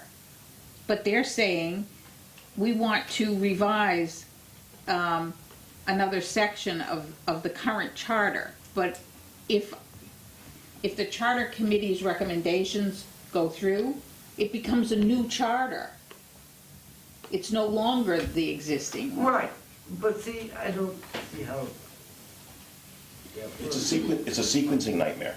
Yeah, it really is. Yeah. I mean, I personally really hope that whoever submitted them is going to say, pass over it and go for it for the fall, for the special. They're gonna need different number of votes maybe. And there's another ticklish names, but there's another ticklish issue here.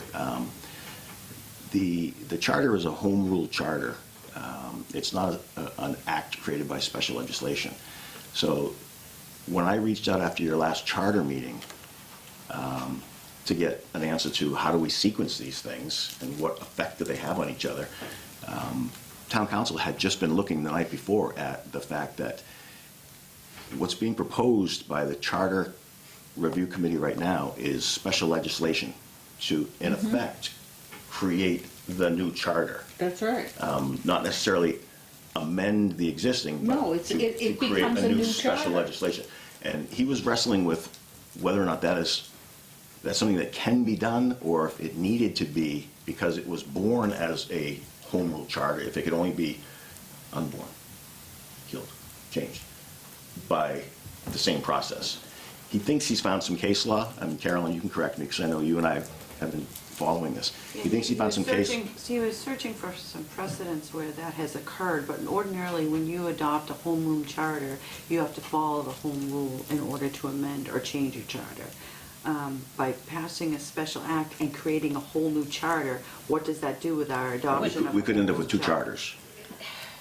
All right, So- we need to talk about this at another time. But to go back to the citizens petition, the chances, even if it passed at town meeting, you cannot, I don't want to say cannot, because there could be case law that says differently, and ultimately it's the legislator. You can't change a home rule petition with a special legislation by citizens petition. It has to follow a process. So council's got some work still to do on those issues. Jim? I don't understand that at all, and I don't want to tonight anyway. Okay, I was No, I just had, there's too much other things that we I have was to changing the finish. subject anyway. Oh, okay. Thank The you. article I'll let con- you change the subject, Joe. Thank you. The article concerning allowing the chief of police to work past 65, is that particular to Chief Bailey, or would that allow? It has to be particular to a person, Okay. yeah. I've done them, I've been involved in other communities. If it passes town meeting, it generally will pass the legislature. It's considered the community has spoken its wishes, but it is specific to a person. The sent it here for fire chief. Yeah. Fire chief has the same issue. Yep.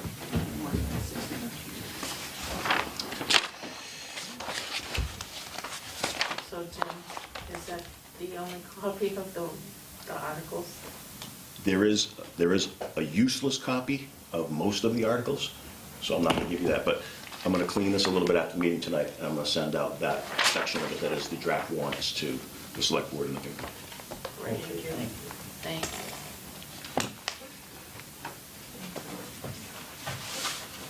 Back to you.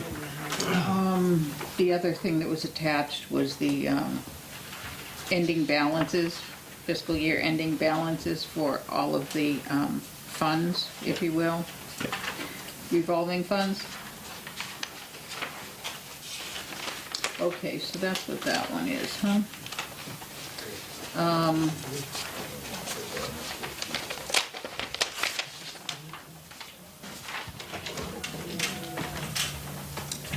Did the FinCom get this? No, Did you guys get a copy of you it? had asked for it, so. We can make a copy available to you. I just wondered how the funds look. Are they growing? Are they healthy? You know, and they pretty much, some of them are stable. The meeting hall revolving fund is within the facilities budget, is that correct? No, Carolyn, you want to? No, that's just a revolving fund that was actually set up by the committee itself, and it purchases, what, paintings and pictures and...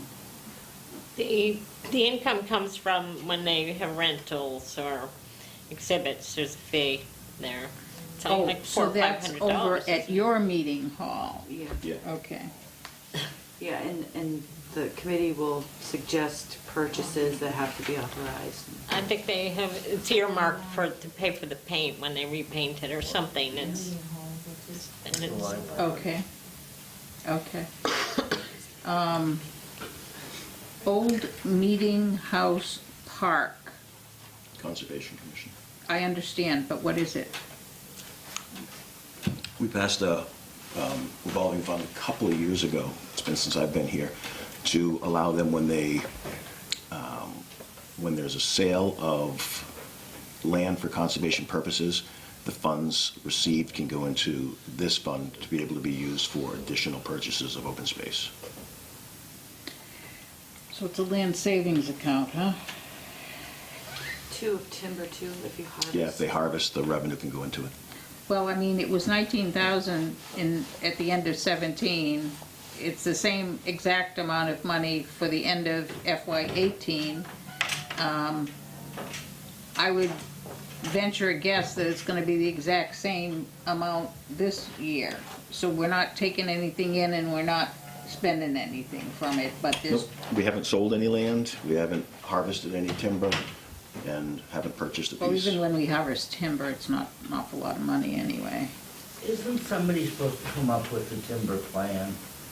And if they were, and did, and there's no intent to timber on that piece of property, which I'm fairly familiar with, shouldn't be any money in the budget at all or an article for it. There's no money in the budget nor in an article. No, This is a revolving fund. No, I'm This is just... just a revolving No, fund. I'm just looking at the revolving fund and how much, what's the balance been? I'm sorry. So for the last 2 years, the balance has been the same. So nothing's gone in, nothing's come out. Okay, but and the reason I'm being nitpicky about this is if there's money sitting in an account somewhere and we don't have any prospect of using it, I'd rather put it back to free cash at the end of the year. Then But the big thing on the revolving funds, they're not really closed out until Right, they the end revolve, of they June, stay there. beginning of July. Unless you take a specific have- act to But do that's it. my point, that's my point. I mean, when do we discuss whether or not these are still necessary? And if they're not necessary, we just get rid of them. Because that's, that's $20,000. I agree, and in the interest of time, since they don't have it, I would suggest we give this to the finance committee and have them review all these accounts and make a Yeah. recommendation. And I'd rather not get into it tonight, to be honest with you, but we need to have a discussion about, in general, A good example, Sue, You is, know, and maybe you guys could, here, you can have my coffee. a good example is the very last one, inspectional services. That was when the school was being built. Yeah. So that's done, and that's a balance that can be closed out. Lori and I Well, spoke it's about not that yesterday. quite done, almost done. I don't think they've gotten the final on that yet. But not $57,000 worth. No, I'm sure it's not $57,000 worth. Okay, is that it on articles? Yes. Okay. 3.2, did we hear anything back from town council or from anybody? He did call this evening and hadn't sent anything back in writing. It's ultimately your decision if you want to issue the one-day license. It's completely separate from their club license. It's really separate from any rules that you think of regarding their club license having to do with the ABCC. So there's no issue if you want to issue them a one-day license in anyone's name, regardless of the organization of the commander. It's no different than some other entity coming in looking for a one-day license. They don't have to have a license Okay. attached to the back of the building. All right, can we put that for sure, what you guys just said, into the minutes, please? So we're recorded as that? Adam will send something in writing, but he did just call it in I'll put a tonight. contingency on the motion. You don't need to, if that's what town council said, but, I make a motion to approve the one-day special licenses for Paul Martin of the VFW Post 6538. One for March 23rd, 2019 in conjunction with the 50th birthday party and sale hours unknown as of yet. One for April 13th, 2019 in conjunction with a family reunion with sale hours from 5 p.m. to 9 p.m. One for April 20th, 2019 in conjunction with a baby shower with sale hours from 12 p.m. to 4 p.m. One for May 11th, 2019 in conjunction with a celebration of life with sale hours from 12 p.m. to 4 p.m. And the last one, July 20th, 2019 in conjunction with a 25th wedding anniversary party from 12 p.m. to 4 p.m. second. Can we do it without sale hours for that first one? It was not on their application. You could I'll put contingent with finalizing sale hours for the first one, March 23rd, 2018. And we sign out of session. Sign out of session for these? Okay, Yeah, I hadn't printed them up. okay. All those in favor? Yes, I did. Okay. Aye. Aye. Review approved request to use the LRTA bus for the Earth Day on April 27th, 2019. Who's requesting it? It was Karen Clement, but I have a copy. Did you guys ever get this? All right, so help me understand how this works. I understand your part of it. Okay. Okay, I'm fine. But Karen Clement is in charge of Earth Day. Is that its own little organization? Mm-hmm. Is it, It's all volunteer from what I understand. well, it's all volunteer, but like, who owns it? Recycling committee Are, is the sponsor of. Comes under the auspices of the recycling company.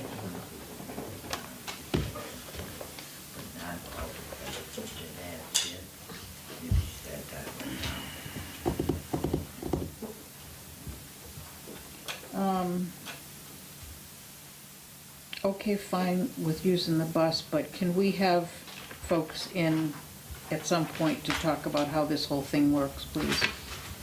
Because,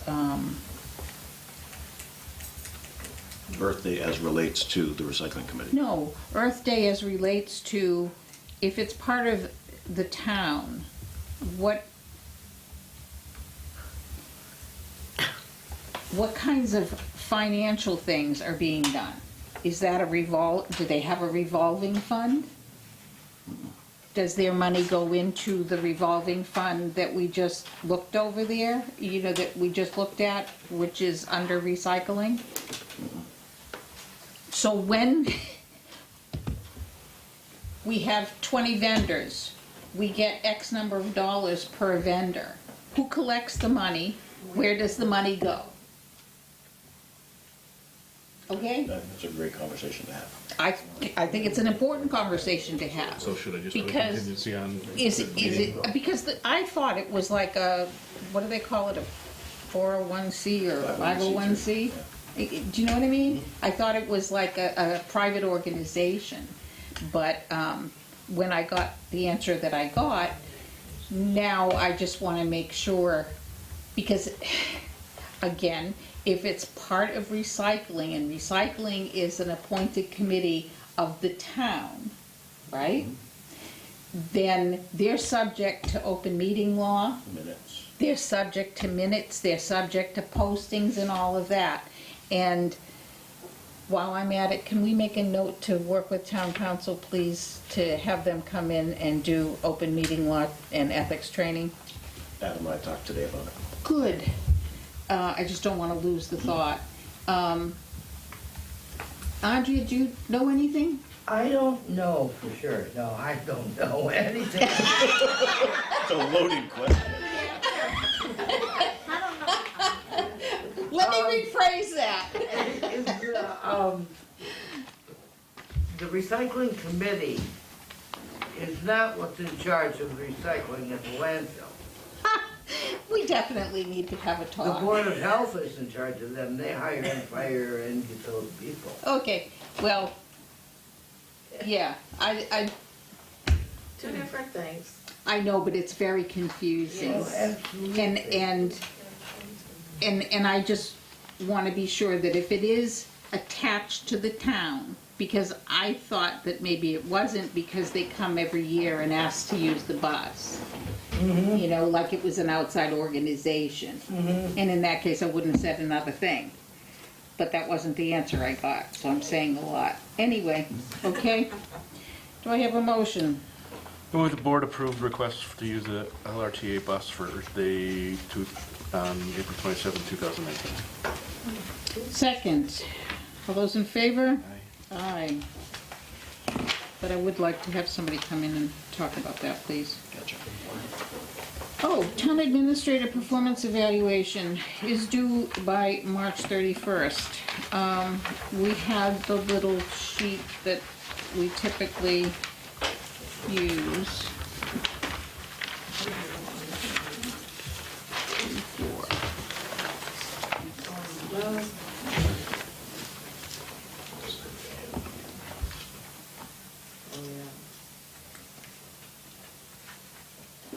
Just where it says selectmen? Yeah.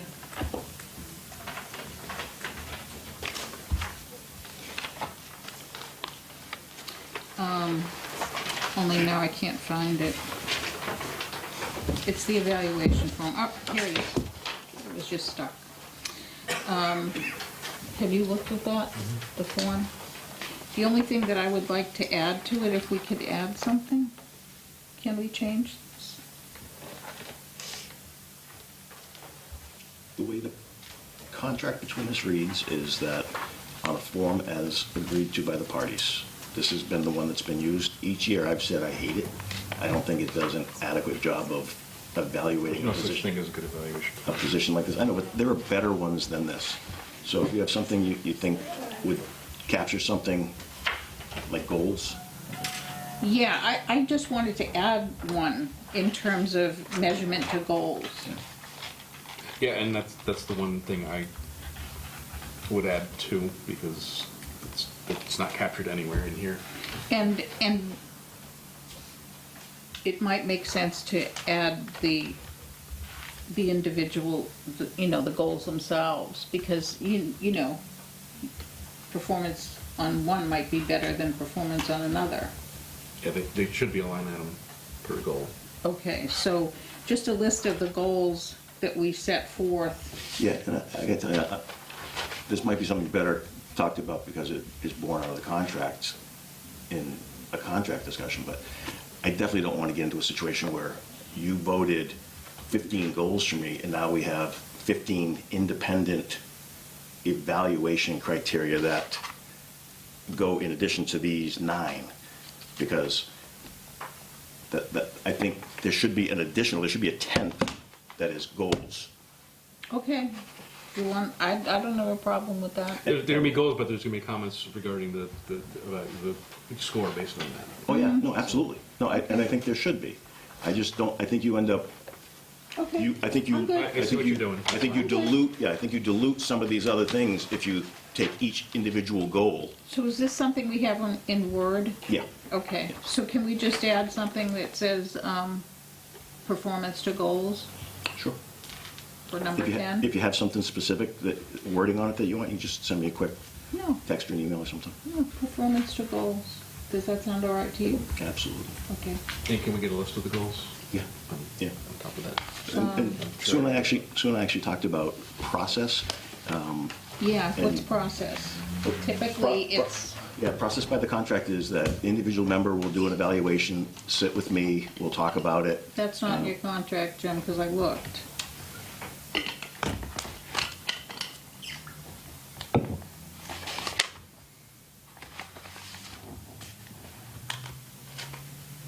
I think it's open to discussion among us as to how. Not that I have a problem with that at all.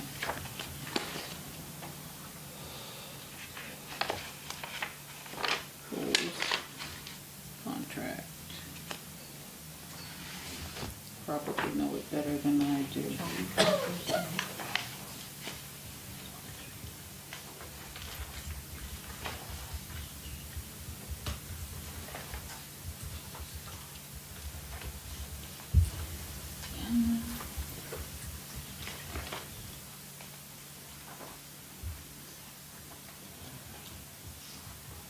Town recognizes its obligation to provide the town administrator with periodic performance and evaluations each year on or before December 31st, which we amended to be March 31st. The board shall review and evaluate the performance of the town administrator utilizing an evaluation instrument to be developed and approved by the parties.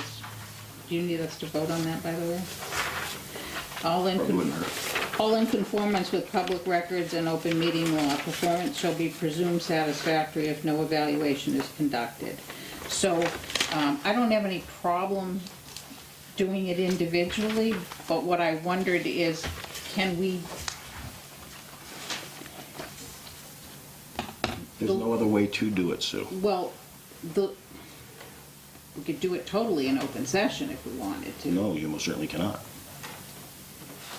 It says at least the summary must be in open session. No, but again, I don't want to argue with you, but I would That's suggest... okay, argue. No, I'd suggest you ask counsel.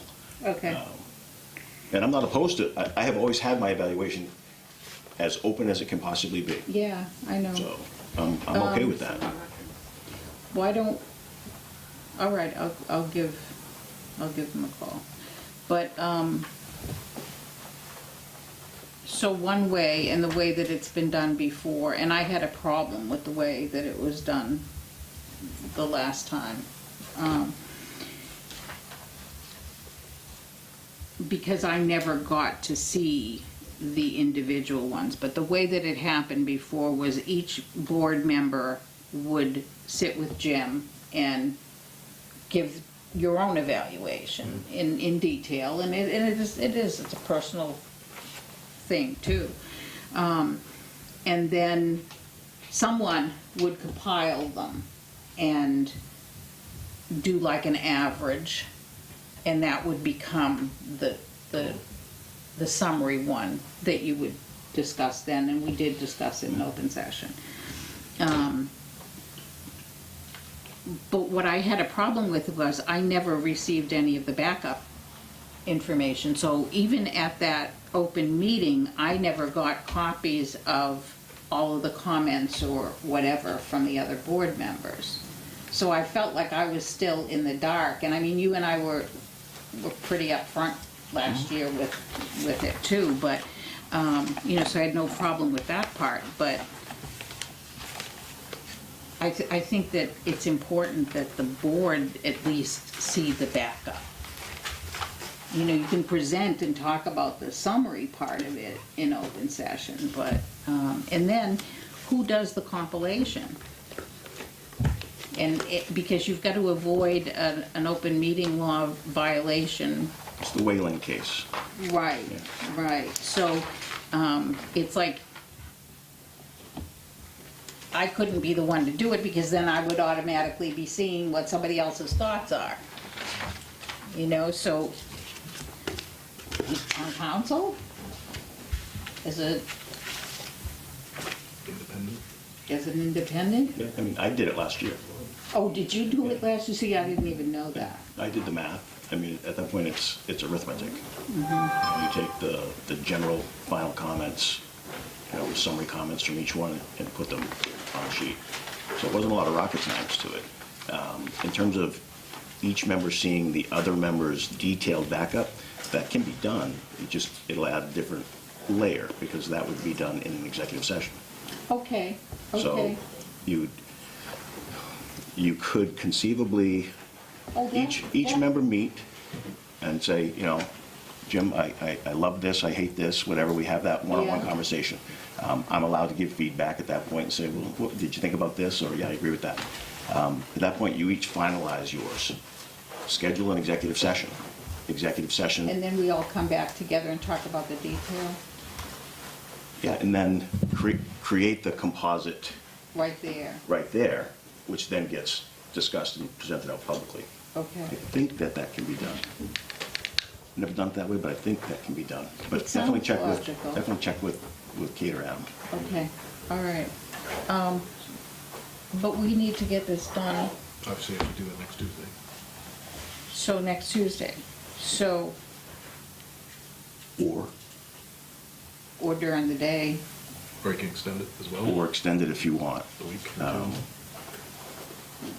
Well, I hate to do that to you, but Well, if we lay it out like that, I don't see too many ways around it without, I don't have my calendar.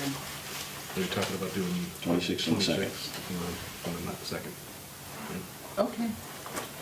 So we could do one on the 26th, the executive session on the 26th? Yeah. So that means we can just have a separate conversation with him prior to that, okay? And you can't talk about. So Okay. I'll come see you next Tuesday in the morning. Okay.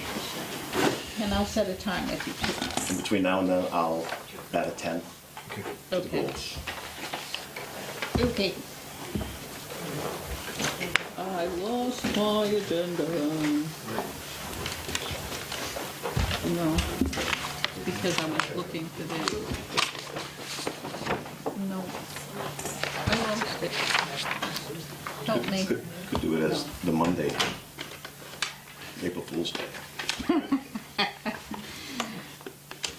So, do we need a vote to extend it? I think it'd probably be good to have yeah, just a vote to add the 10th category tied to goals and to extend the date to April 2nd. I move the board add a 10th line item for goals to be captured in the performance evaluation and extend the goal period to April 2nd, Okay. 2019. Okay. I'm gonna second it, yeah. I'm just thinking about something else, but that's all right. That's good. Okay. All those in favor? Aye. Okay. I'm going to ask that we put off finishing 4.1 and 4.2, just because of the discussion that might be needed on those. Okay. I mean, we're not in a big hurry to do that. No. It's really kind of something we just need to finish working on. It'd be great to get it done before too much of the next year has gone by. Oh, I wouldn't put it off for too long, but I do have some questions on it, so. And as a part of that, maybe even a revision to this really poor document. That's a good idea. I'm going to look for previous ones. Yeah, I've got a couple too that I'll look at put out for you guys. So maybe we could talk about that all together. Good. And I almost think that deserves a separate meeting to just talk about that and really hash it out, because it's got to be something that's comfortable for the town administrator, and you are in that position now, so April Fool's you're, Day. you're, no, not quite. Okay, so 5.1, town administrator updates and reports. Yes, Madam Chair. Personnel, direct report performance evaluations. I've not finalized with signatures a couple of them yet, but all of my direct reports are in hand. So wanted to make certain that you were aware of that. The recommendation, position description evaluation and reclassification. So the library director is the first one, and I was advised after the last meeting that the library board of trustees has not finalized the revised job description as of yet for the library director. So that one isn't available to have the discussion. Next, we get into cemetery and parks. The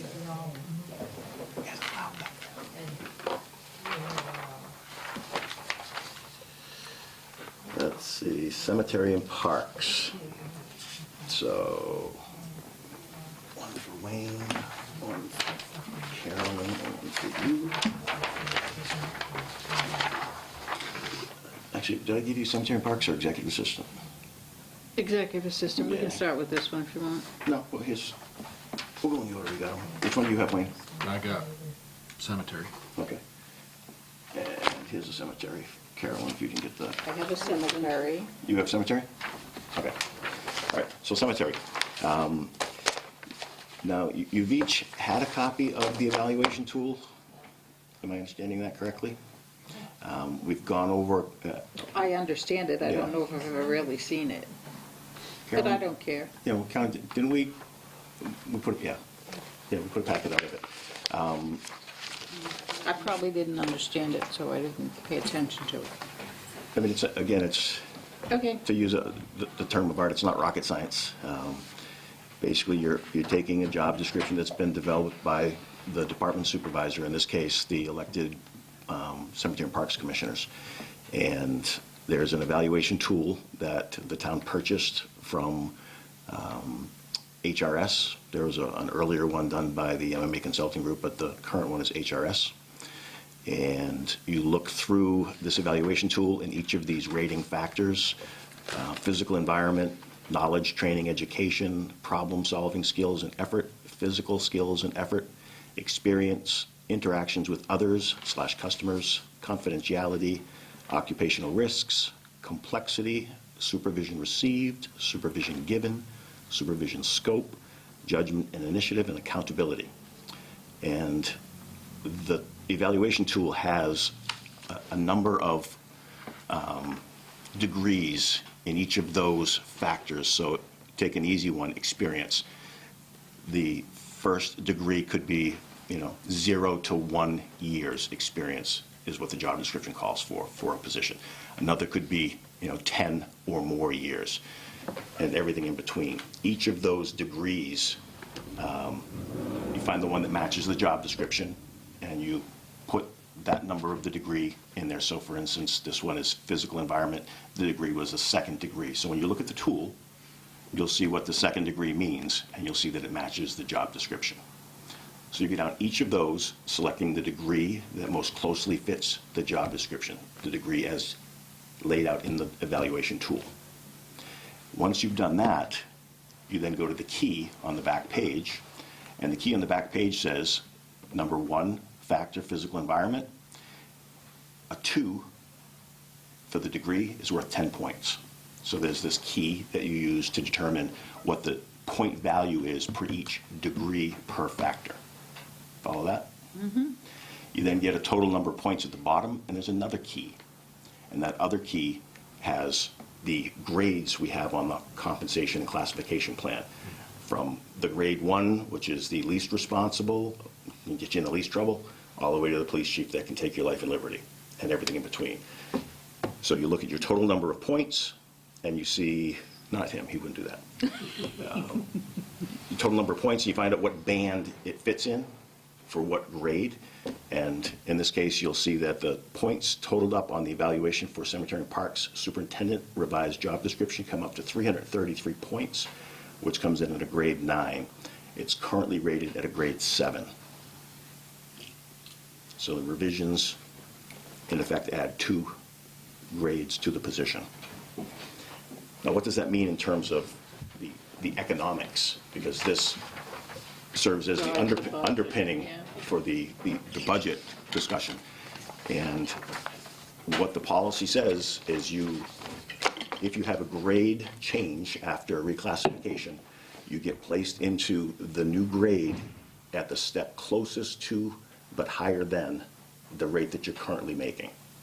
So looking at the money part. Right, so then you look at the actual compensation plan, which we updated just last year by a COLA, and you say that the position was being compensated at $27.27 in the grade 7, the closest to but higher than in the grade 9 is $28.94. So that's where, if this reclassification were approved, that position would be budgeted. It so happens that the Cemetery and Parks Commissioners voted a revised salary, quite blindly, I think, at $61,000. This $28.94 figure that comes out of the process I went through puts it at $60,297, I think, so within $800 of what their ask was, Which way? a little less. This is a little less. Yeah, yeah, I think 670-something bucks less. Okay, wasn't there something else that they talked about? They wanted to change the position as well from hourly to salaried exempt. And that's the discussion that Sue, you and I have had, and I think it's going to actually take a discussion with council to go over the test. I did find a chart that I was going to forward, but I chose not to. But it basically it's a flow chart on how you determine whether a position in government is exempt or hourly. I will forward that to you tonight when I leave, just so you can see it. Okay. So in terms of that discussion, I think that's a discussion that would follow having a discussion first with council about what those breaking points are for a position. 75% of the job, based on this revised job description, is not manual. Only 25 is manual. The types of things that are baked into the job description lend themselves much more toward being an exempt salary position. Talks about budget impact and budget decisions and recommendations on personnel. Those are things that lean toward being an exempt position. I'm not certain it quite gets all the way there. But again, I think that flow chart and the discussion with council would. Wasn't there something about the hours too? The hours that Yeah, the discussion was to change it to salaried, and that would compensate him. The bump and changing it to salaried would compensate him for the fact that he's on call, and he has to come in if there's a burial on the weekend or if there's a family issue and they're not going through a funeral home, and right, he's which the is direct what we contact. had talked about Right. last week. So is that part of what's in the job description too? Yeah. Okay. And this, what they deemed was an appropriate dollar figure to compensate for that on-call responsibility comes out, again, within that, $600 or so of what this evaluation did. But being on call and having that responsibility of kind of being a funeral arranger, I guess is a good way to put it. Is that in this grade system too? The description that the detail they put in the job description doesn't go as far as to say being a de facto funeral arranger, but it talks about being the direct liaison with the family for all things related to the interment of a loved one. So, I think there probably would be some legal issues if you called himself a funeral director without being certified. No, that's So- not what I meant, but I'm looking at interactions with others, customers. Mhm. That's where I would say that would be part of that. And these numbers come off of the job description that they voted and put forward. Yeah. Okay. So the policy would say that this reclassification at this point is I've done as much of the process as I am to do. It's now a vote of the board whether or not to adopt this reclassification or not. I move the board adopt the reclassification of the cemetery and park superintendent. I'll second it. I do have one other question. Where does it go from here in terms of the budget part of that? It's currently, before I say that, let me just check something.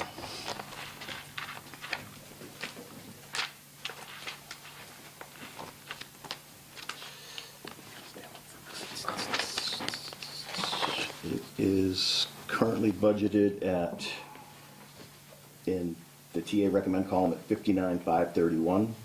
So I need to come up with another $1,500 or so in order to get it to roughly 61. All right. All those in favor? Aye. Aye. Excellent. The next one, and Carolyn, if you're not comfortable sitting here while I talk about you or the position that you're in, you can take your leave. Well, it's not about her, it's I about the understand. position. I understand, but I just want to give her the opportunity to. I'd like to leave. Of course you want to sit I'd here. like to leave Why too. wouldn't you? Want to leave? Go ahead. Go ahead. This one's interesting from a historical perspective. Thank you. So while I Not for felt, leaving, but thank you for tonight. while I felt good that my analysis lined up with what the Cemetery and Parks Commissioners thought was going to be appropriate, it always feels good when that works out, when the technical meets up with the wish. This one here has a historical footnote. When this position was rated on the existing job description back in 2012, it was rated at a grade 9. Really? Yeah. The paperwork is in there from the consultant. The file. But you didn't think it came out that way? I wasn't here. This was 2012. Oh, no, I know, but what are we looking at now? Well, I'm gonna get there, but I just wanted to set the table for you that the position has been in a 4 and most recently a 5 since 2012. But the file that exists says that it should have been a 9 back in 2012 without changing the job description. What I've done is I've taken the job description that you and I talked about. This is one of the more robust one that you gave. And for the sake of this analysis, presume that that was a job description we're going to be working off of. You've not yet approved that as a job description, but it's the one that I knew that, based on my emails from you, that you favored. I went through the exercise with that. As Wayne hasn't seen No. that yet. Nope, not at all. So we need to talk Absolutely. that through. Yep. Yeah, there's still a lot of work to do on it, Okay. but I just think that using that job description, I came up with an 8 for the grade. Using the old job description back in 7 years ago, the consultant came up with a 9. So either way, we're seeing that the position has been pegged low.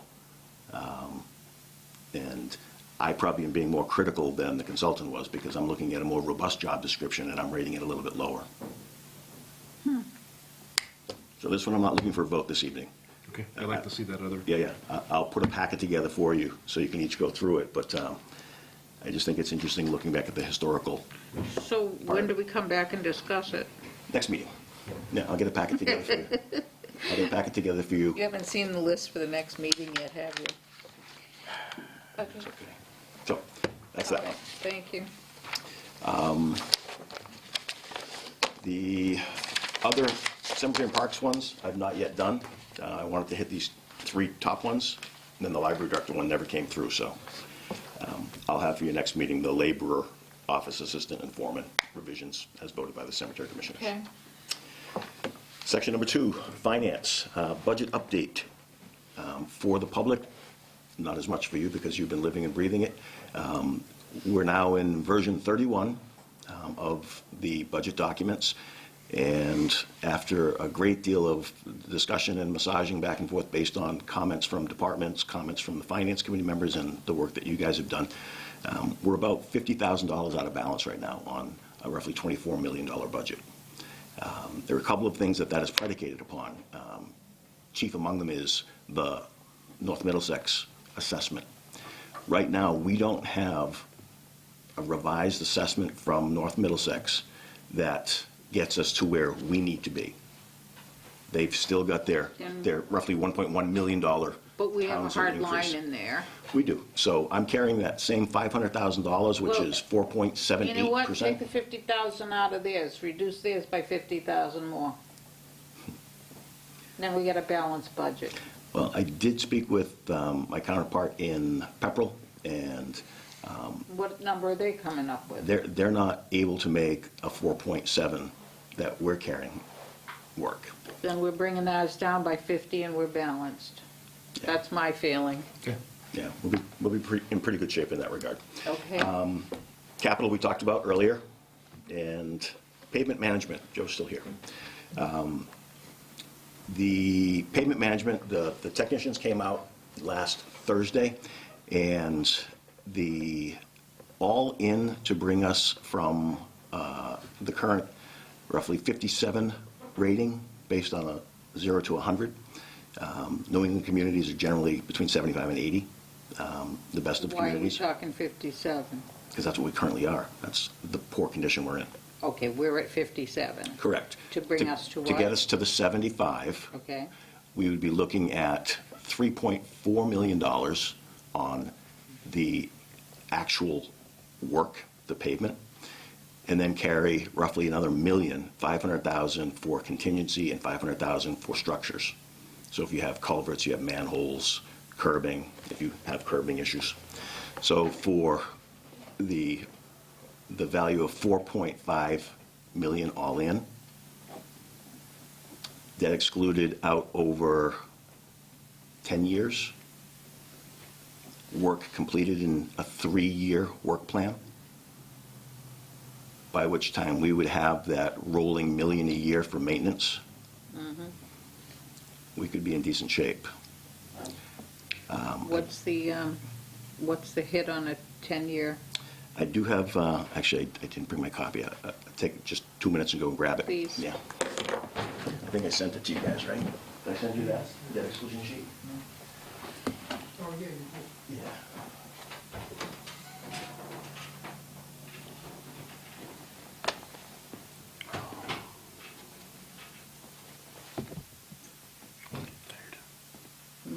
Almost done. I know.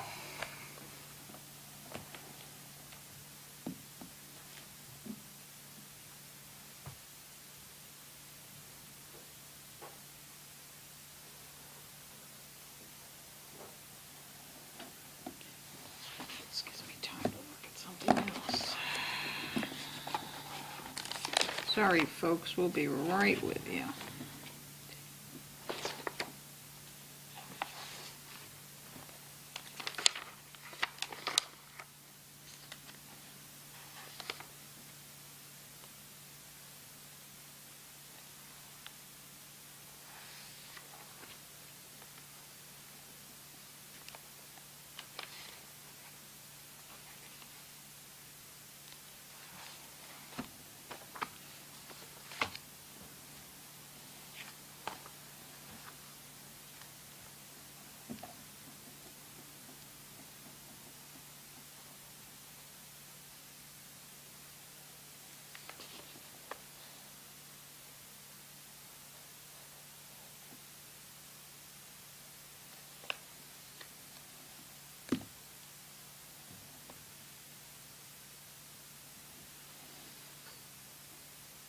You're figuring it out, Joe? I'm looking at his.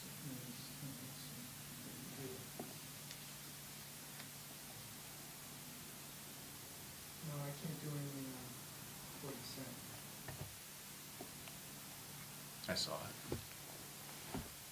I sat with him and went through it. Well, good. I don't remember the numbers, but it was doable, I think.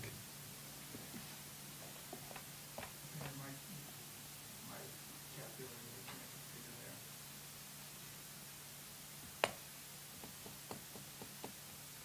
So basically, that means you'd have, so your maintenance plan money would kick in after the 3-year finish, right? It would be, So on it would the- be fully at the 250 out of excise. the year after we finish. Okay. And But we have that because we're value. saying a 3-year work completion, so in the 4th year, you would have that maintenance fund fully funded. Less the final 50, because it'd be 50 grand a year over 5 A year, years. okay. So, and then you would only have 7 years left on the The debt, bond. correct.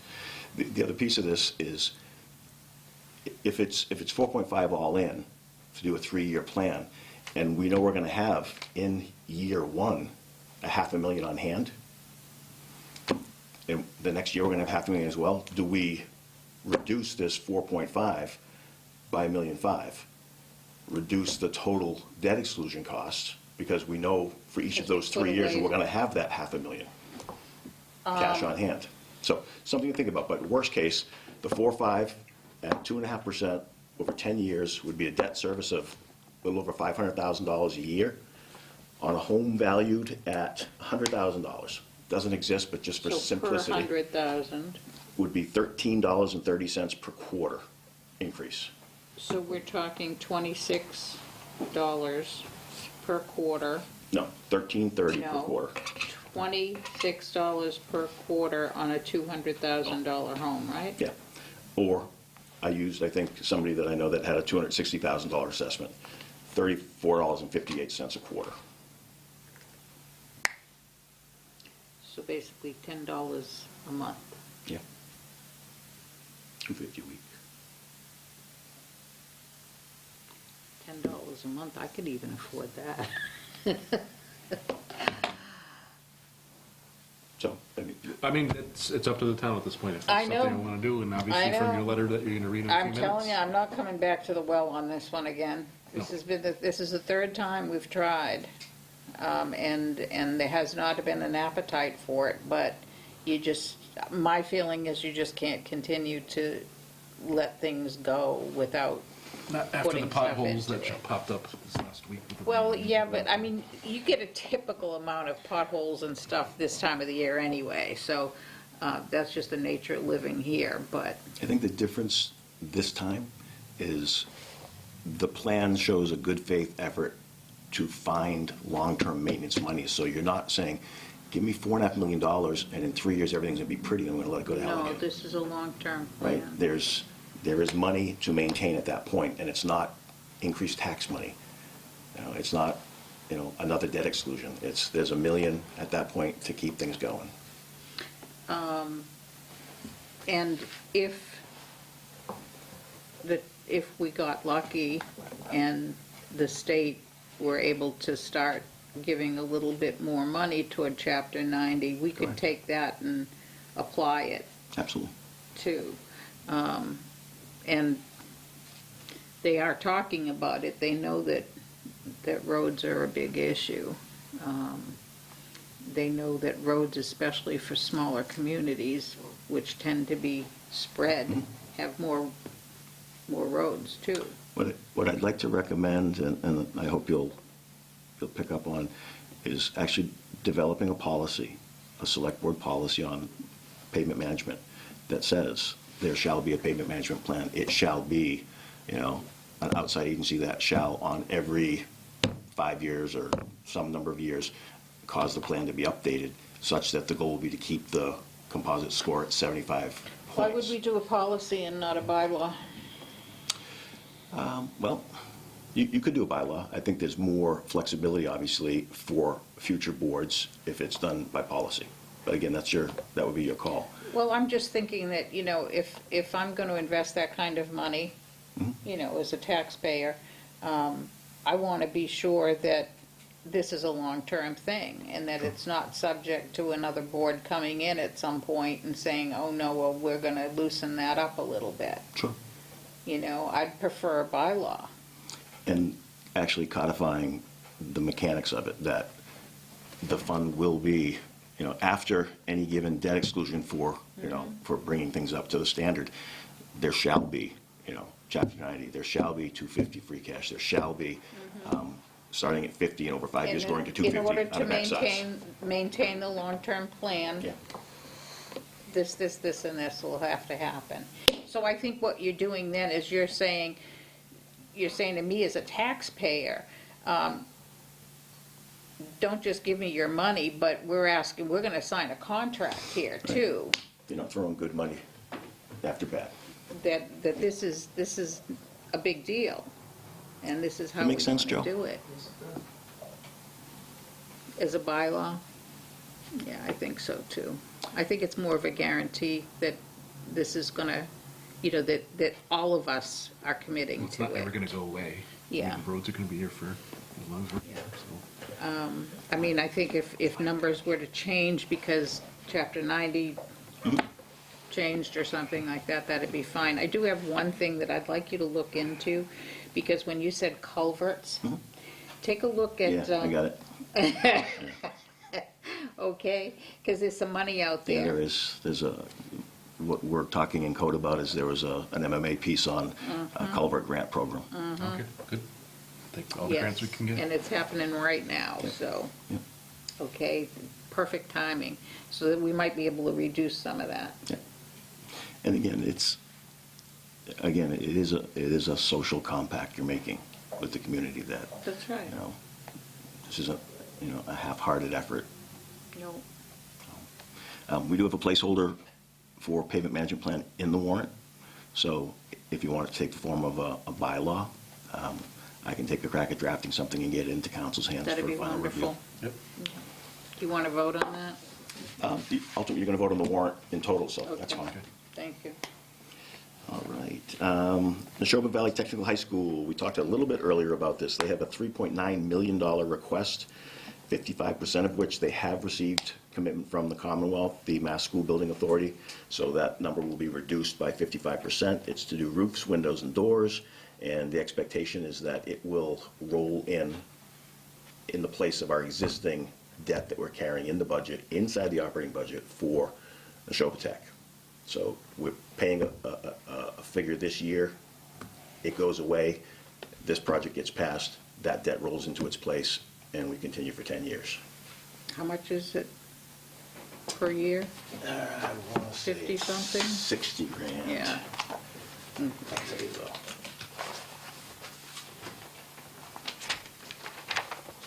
I mean, I can't complain about Neshoba at this point. The enrollment's down, so they're flat in what they're asking for anyway.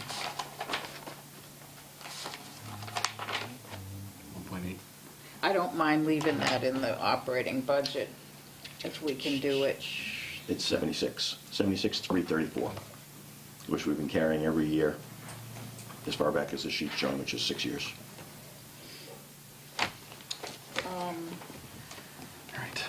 Okay, we still talking budget here? Yeah, we are.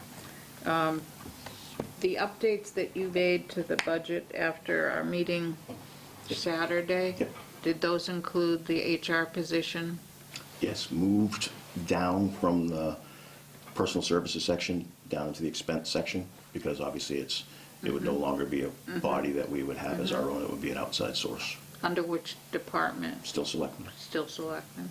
Doesn't change the bottom line, it just moved it from Okay. salary to expense. Okay. And additionally, the accountant, adding the increase we talked about between agreement of FinCom and Select Board, bumping that by that 10. So there's the ability to be competitive in the marketplace.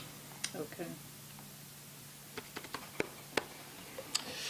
And nothing under miscellaneous, so I have one on the miscellaneous.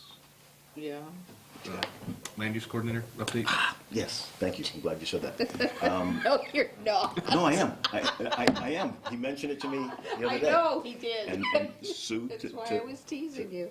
To Sue's good credit, she tickled me today with a little email saying, are you going to be prepared for Wayne's Land Use Court? 3 candidates coming in for interviews next week. Okay. One is currently in Illinois, so the first call, he's local, he's from Nashua. He's finishing up some school in Illinois right now in a master's program. So it'll be a phone interview with him to see how he shakes out against the other 2. But he's due back here in the first week of June, U-Haul and all. So we'll have to see how that goes. If he rises to the top of the pile, then we have some logistics to work out. So my expectation is on the meeting of the 2nd, so not in time for next meeting, but the meeting of the 2nd would be to have either, as the last discussion we had on either 1 or 3 names as the recommended candidates for your consideration. Okay, Wonderful. good, thank you. Do I have anything else, Wayne, on the miscellaneous? No, I don't. Okay, 5.2, Board of Selectmen announcements, updates, and reports. We lost 2 gentlemen this past week. One was Daniel Murphy, and Dan was a special guy that gave lots to this town, especially to town government. He was town clerk, he was FinCom, he was selectman, and I think he was selectman and town clerk at the same time for a while, too. He was a really nice guy. Sad to see him go. And also Robert Tumber, Bob. The mayor. Yeah, the mayor, the historian. I remember having conversations with him, and I kept saying, please, Bob, before you forget all of this, will you please write it all down? He knew details of history for this town. Like, I was so impressed talking to him. He also volunteered a ton of time to the town. He was finance committee. I can't remember what else. Finance committee and something else too. I want to say he was involved in property too, but always around, always with a smile, always tons of questions. When I was a select person the first time, he was extremely opinionated, and he would let me know, and as forceful as I can be sometimes, Bob made me look very meek, easily. But they'll both be missed, and our condolences to their family and to our community too. And I just have one quick one. yes. I'd just like to thank all the communities members that came out Saturday for the casino night fundraiser for the choir for the high school. Oh, is that what it was for? I was Yes. wondering what it was for. They raise a lot of money for the trip to New York City. Nice. So they'll be going this Sunday, played at Carnegie Hall. Oh, I love listening to them. They're great. I'll get you a CD. Oh, they're so good. Yes. Jim, there was something that you forgot. Unitil tree plantings on a future agenda you wanted to, I just pulled my note on that, so Yeah, if you but wanted to speak to that. We wanted to talk about, Oh, when we- geez, yeah. Under budget still, yes. right? One thing that Sue and I discovered while we've been wrestling over the school budget issue is that every department has is assigned a liaison from the select board. The biggest piece of our budget in total does not have a liaison assigned. So if it pleases the board, Wayne's like, not it. No, I was going to volunteer. I'll volunteer. So what would that be? Would that, I mean, because we've never done it before. No. I can't believe that we've never had even somebody thought about it. that could reach out and, huh? I never thought about it. No, I didn't either, until a couple of things came up, and I said, well, I don't want to be the one to be doing this stuff, because I'm not a liaison, Right. you know, and Do we need that's a what motion? got us talking about it. I Yes. move that we appoint Sue Lizio to be the liaison for the North Middlesex Regional High School, or Regional School District, sorry.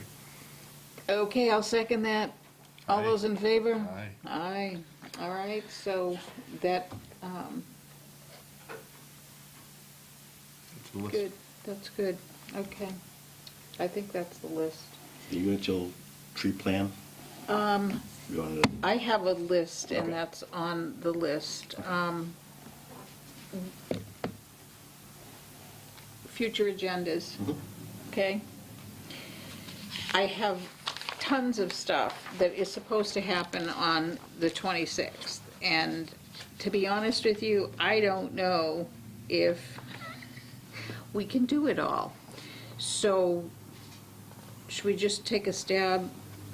Should Jim and I just take a stab on how we should divide this up? Yeah, because I can't really commit past the 26th and the 2nd as to my availability, because my April's going to be quite busy, so. Okay, but you can to those 2 nights? As of right now, yes. Okay, good. And then we'll take a stab at this, all right? You're not around tomorrow? No. All right, then we'll have to do it Thursday, because we have to post. And I did send you my jury card today, an email, just so you have. You sent it to me before. I have your postponement from the last time. Okay, 5-3, Clerk of the Board, announcements for events. I have a very brief one. The Nashua Wild and Scenic River Act was included in the Natural Resource Management Act S-47 that was passed by both the Senate and the House in February and was today signed into law. Yay! So that's going to mean that our Squanicook and Nashua River and Nissitissit all get, this is federal recognition for our waterways. And that's a really big thing. So congratulations on that. Nikki Songus is the one that started working on that a few years ago, and it's finally come to fruition, so that's great. Okay. And board correspondence, I had some correspondence from a gentleman in town saying what's going on with Unitil in terms of doing some replantings. So if we could get an update on that. Yep. At one of the next meetings. And also roads, you know, I don't like the way the roads are. And I said, I don't either. Come vote on town meeting. Yes, please. Tell your friends and neighbors to come and vote for it, so. Okay, approved meeting minutes for February 15th. I move the board approve the meeting minutes as presented on February 15th, 2019. I'll second that. All those in favor? Aye. Aye. Review and sign bills payable warrant. I move this board, It looks like we have payroll as well. I move the board sign bill payables warrant and payroll out of session. Second. All those in favor? Aye. Aye. And adjournment. We adjourn at 8:30.